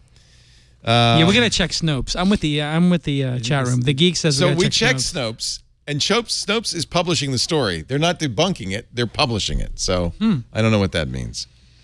I think we can wrap this up. I just wanted to wrap it up on a high note because we started with a little gloomy. It's awesome. We were a little gloomy, a little depressive. But I feel that things are looking up. Things are getting brighter. Please let it be Wednesday. Can I just take literally a pill and go to sleep for 48 hours? Just wake me up when Have you already over. voted, Jason? No, I'm taking my daughter to actually come with me. I want her to. Do you know how many ballot propositions there are? Yeah. 75, right? It's going to take you 20 minutes. At least. Well, do you have to vote on? No. You don't have to vote on everything. You got the sample ballot tonight. Go home.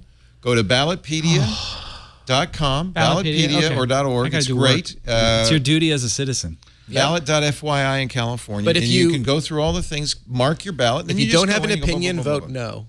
What's that? If you don't have an opinion on a ballot proposition, vote no. No, I don't do that. I just don't vote. Because you don't want to No, I change. disagree No with that. change is better than change. I disagree with that because in general, I think this ballot Is proposition weed going to be system legal? has Are we gotten out of decriminalizing? control. It is. It's terrible. All I want to know is which one is it's decriminalizing crazy. weed? That one you can vote for. What number is that? 41. 64? John should know. Wow, it's really interesting. All the engineers at Twit know which one is decriminalizing weed. Oh, my goodness. Now, by the way, there's controversy over that because this is this particular measure, which is a recreational marijuana. Let's go. Legalization, as opposed to medical marijuana, which we already have in California. This one, some people think, including the small farmers up in Mendocino, that this is a bid by big tobacco and big tobacco-like companies to create a large industry out of marijuana. Let's do it. And put the little guy out of business. Yeah, let's do it. I mean, listen, the places where we've legalized it, the opiate use, which is the real problem in America, legal opiates are killing people. And if you can get the legal opiates that are prescription, those, when you have people abusing those and you put marijuana recreational, really a problem. It goes down. Yeah. Because people realize, if I'm just trying to get rid of pain, I don't have to take these drugs that are so powerful and I forget how many I took. Nobody, to the best of my knowledge, nobody has OD'd on marijuana ever. Will you be able to go like into a 7-Eleven and just buy a pack of smokes? And you know what? The CBD stuff that they have, you know, if you, which is the THC is the one that makes you feel high. The CBD makes your body feel. Yeah. They make tinctures out of this. They make cookies out of this. This stuff stops seizures in young kids. This is probably the watershed election, right? This is when it just goes nationwide. We gotta get this done. Yeah. You know, it's just, and all these people in jail, like half the people in jail or a third of them are in there for nonviolent drug offenses, and we have the largest incarceration percentage in like the history of humanity in a non-wartime.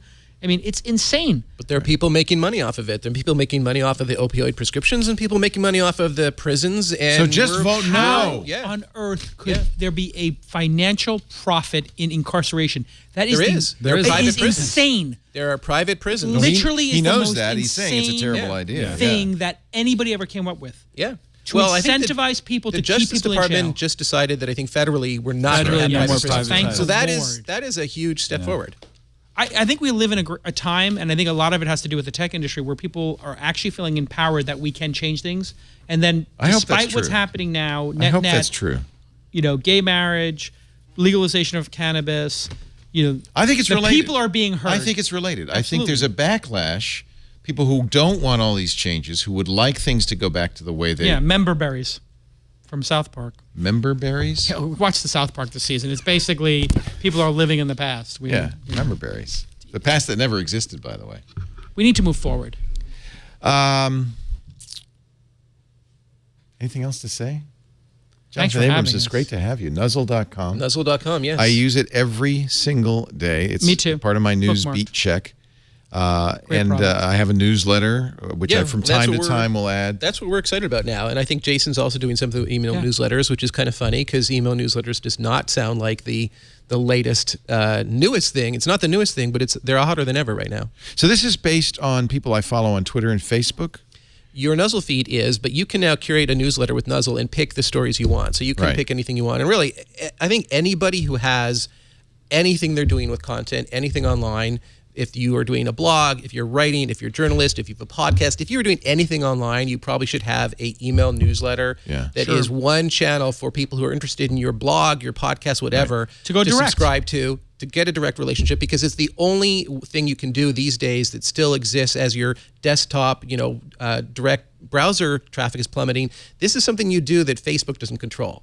You build an email newsletter audience, Facebook cannot filter those people out. Yours. They will really actually hear the things you want to share. Yeah. Well, Jason's been calling for that for years. You're a believer, I know. Yeah, I mean, listen, I think the value of an email subscriber is roughly 50 times that of a social media subscriber or a YouTube subscriber or a Twitter follower. Yeah. Maybe 100 times. I would agree with that. Because they're opting in a big way. They're opting in, and you have to earn it. Every time you email somebody, what I love about it is the writers are so on their game, because if you send somebody a bad email with a spelling error or a factual error, they will just unsubscribe. It's death. So the writers have to stay so on their game, so focused. I agree. We agree. Thank you. Yep. Great to have you, Jonathan. You, Jason, of course, you're always one of our favorite guests in here. Thank you for coming. Inside.com. The launch festivals at Jason on Twitter. There's the live newsletters you can subscribe to. Oh, thanks. Yeah. You can get Jason's briefs daily. Yeah, the one you probably want to check out is called Technically Sentient. We partnered. It's about halfway down the page. It's an AI newsletter we started. It's already the largest AI newsletter now. Oh, I'm going to get that right now. That's Rob. Rob May. Rob Yeah. May, So I'm an investor in his company, and he basically was doing it. He had 600 members. We added him to our network, and we grew it to 7,000 or 8,000. So in a month, we have 8,000 subscribers who really care about My AI. reluctance is I already get a lot of email, and I got a lot Just of pick the two what I best. call bacon. Yeah. And I even have what I finally did is I created a filter that says if there's an unsubscribe link anywhere in an email, put it in a newsletter folder. Beautiful. But I think I want a folder of newsletters I want to read. Stuff I need is another not really folder. for you, because like you already use Nuzzle. You have our app installed. You use it all the time. And the thing is, for power users like us, for super nerds, we can do pull. We have apps. We're on Twitter. Yeah. We know what RSS is. But what I discovered is there's a lot of people out there who don't use any of that stuff. Right. Yeah. And they probably don't get 1,000 emails email. a day either. No. Right. Here's the thing. We're going to hire the #1 person in 250 verticals to write newsletters, and that content will be available nowhere else. And if you read it, you'll have a competitive advantage, and you'll be smarter. And I think that's enough of a value proposition for now. You know what I should probably do is create an email address just for newsletters, and I could have a little magazine somewhere. Here's the thing. If they're high quality, which, Unroll Me? Unroll Me. No. There's an app taking email newsletters and then putting them into an app. There is, which I think is and I'm kind of like, hysterical. guys, are you out of your minds? I already have an app that I can read newsletters in. It's called my email app. Yeah, Gmail. Yeah, but I have other stuff in there. This one formats it and all this stuff. There'll be my thesis called. is people will subscribe to 3 or 4 content newsletters that they love and that are high signal. And I don't need to have you on 250. I need to have you on 2. Yeah. There's a lot of people, who are out there who probably don't have a newsletter right now that is relevant to what they're doing. I mean, in Silicon Valley, everybody thinks, I already get all these newsletters. I get Mattermark, I get Term Sheet, and I get all this stuff. Comma, that's right. Yeah. Comma. Yeah. Read your email I do a newsletter. newsletter. There's Now another about one. VR. That's and I get deal flow. And there's another one doing this as well. But we have it's kind of a crazy idea. people in the VR newsletter now. So. To me, the whole point of the email newsletter is that you don't need a dedicated app for it. That's the whole point. You don't have to using think. email. You don't have to take up space on your desktop. A lot of people just don't install and use a lot of different apps. We had 500,000 people download our app. You know how many use it every day? Low thousands, like 1, 2, 3, 4. Isn't that interesting? It was like, really? Yeah. All this expense? You have to have 12 people in a company to do a 2-platform app company at scale. And now I have 1 developer, and I've got 20 great writers. It's a much better process. 95 cents of every dollar I spend goes to a writer. That's a good way to do it. I want to get it to 99 cents. Right, Peter? Yeah. Peter Rojas, he is now at Beta Works Ventures, where he is investing in the future. It's great to... Definitely not the past. Well, if you invest in the past, it'd be too late. It's great to have you, too. Good to see you. Thanks. Good to be back. I'm thrilled to have you out in the Bay Area. You'll have to come back now that I will. Know the way. We do, thanks to our live audience, great live audience in the studio today, including, I got to say hi to Jeremy Burge. He is the founder of Emojipedia and the creator of World Emoji Day. And as an emoji fan, we use Emojipedia all the time, actually. He's in town for he's from London. He's in town for the Unicode meetings committee. The Emoji Committee is meeting. Are you thinking about a new emoji for? What's the hot new emoji that you're working on? A giraffe. Everybody wants the giraffe emoji, right? Yeah, I said that twice last week. Jason wants a Trump emoji. Actually, a Trump emoji. I want a Trump would be emoji so with useful. a red line through it. No, Please. but that's you could do whatever you want with it. That's true. A face with a light bulb. That's good. That's good. Like idea? Idea's good. And shh, or whatever. In your culture. Do you have the F word? Is there a way we can do an F bomb? Like, No. how about a bomb That's what with the an F on eggplant it? is for. That's not an F bomb. That's a different thing. All I know is the eggplant and the peach are What's not that? in polite society. Wait, oh, because you're saying yeah. like No. bad words. Here, Yeah. let's just, Expletive. here's what I want you to do. Expletive I want you to emoji. run this up the flagpole. You see if anybody salutes at the meeting. I want you to put a bomb with an F on it. Oh, F-bomb. This would be the best emoji ever. Just no the one would know F-bomb. what that means. Can you just type in an F and then a bomb? You could do that. Just I'm type going to it- start doing that. Actually, there you go. They have a bomb. No, my mom calls F-bomb. Enough with the F-bombs No at the more table. F-bombs. Let's listen. I didn't raise you to drop F-bombs. You're not that kind of a boy. Your father with the F-bombs. I want a laser fart emoji. For sure. It's like Anyway, if you'd like to be in the studio laserfart.com, audience. registered. Also, thanks to Winton Churchill's in the studio today. He's the guy who sends me those great, crazy shirts from Mexico. I hope my Appreciate that, kids are Winton. not watching this. There's no F-bombs in this show. No, but there's It's clean. laser fart. Your kids love farts. Come on. Your kids know about laser farts. They know Believe all me. about laser They farts. love it. Right now, there's about... They learn it in school now. Right now, 100 different 12-year-olds are trying to light their farts on fire with lasers. Kids, do not take do that. it from us.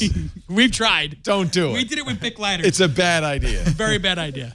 If you want to be in the studio audience, tickets at twit.tv. Just send us an email. That way we can have a chair out for you and send you directions and all of that. We do the show every Sunday afternoon, 3 p.m. Pacific, 6 p.m. Eastern Time. That's 2100 UTC. If you'd like to stop by, say hi. We'd love to have you. If you can't be in studio or watching the stream or in the chat room at irc.twit.tv, no problem. We've got on-demand audio and video available. Laserfarts.com is still available. Quick. Somebody snag it. grab What? laserfarts.com. Snag it. I didn't even look. 'cause Wait I a just minute. assumed it was gone. I'd rather have laserfarts.center. Yes. Yes. Center them. Very important that the laser It's a be new centered. business idea. I don't know. Laserfarts.social is pretty good because you really. Yeah, you can share it. Yeah. You really. .io. Laserfarts.io available. We'll be back here next week. I think Thanks we for named the joining show. us. No, I'm not using laser farts in the name. I'm sorry. Really? I kind of feel like it would be the best name of the year. We'll see you next time. Another twit is in the can. Bye-bye. Yay.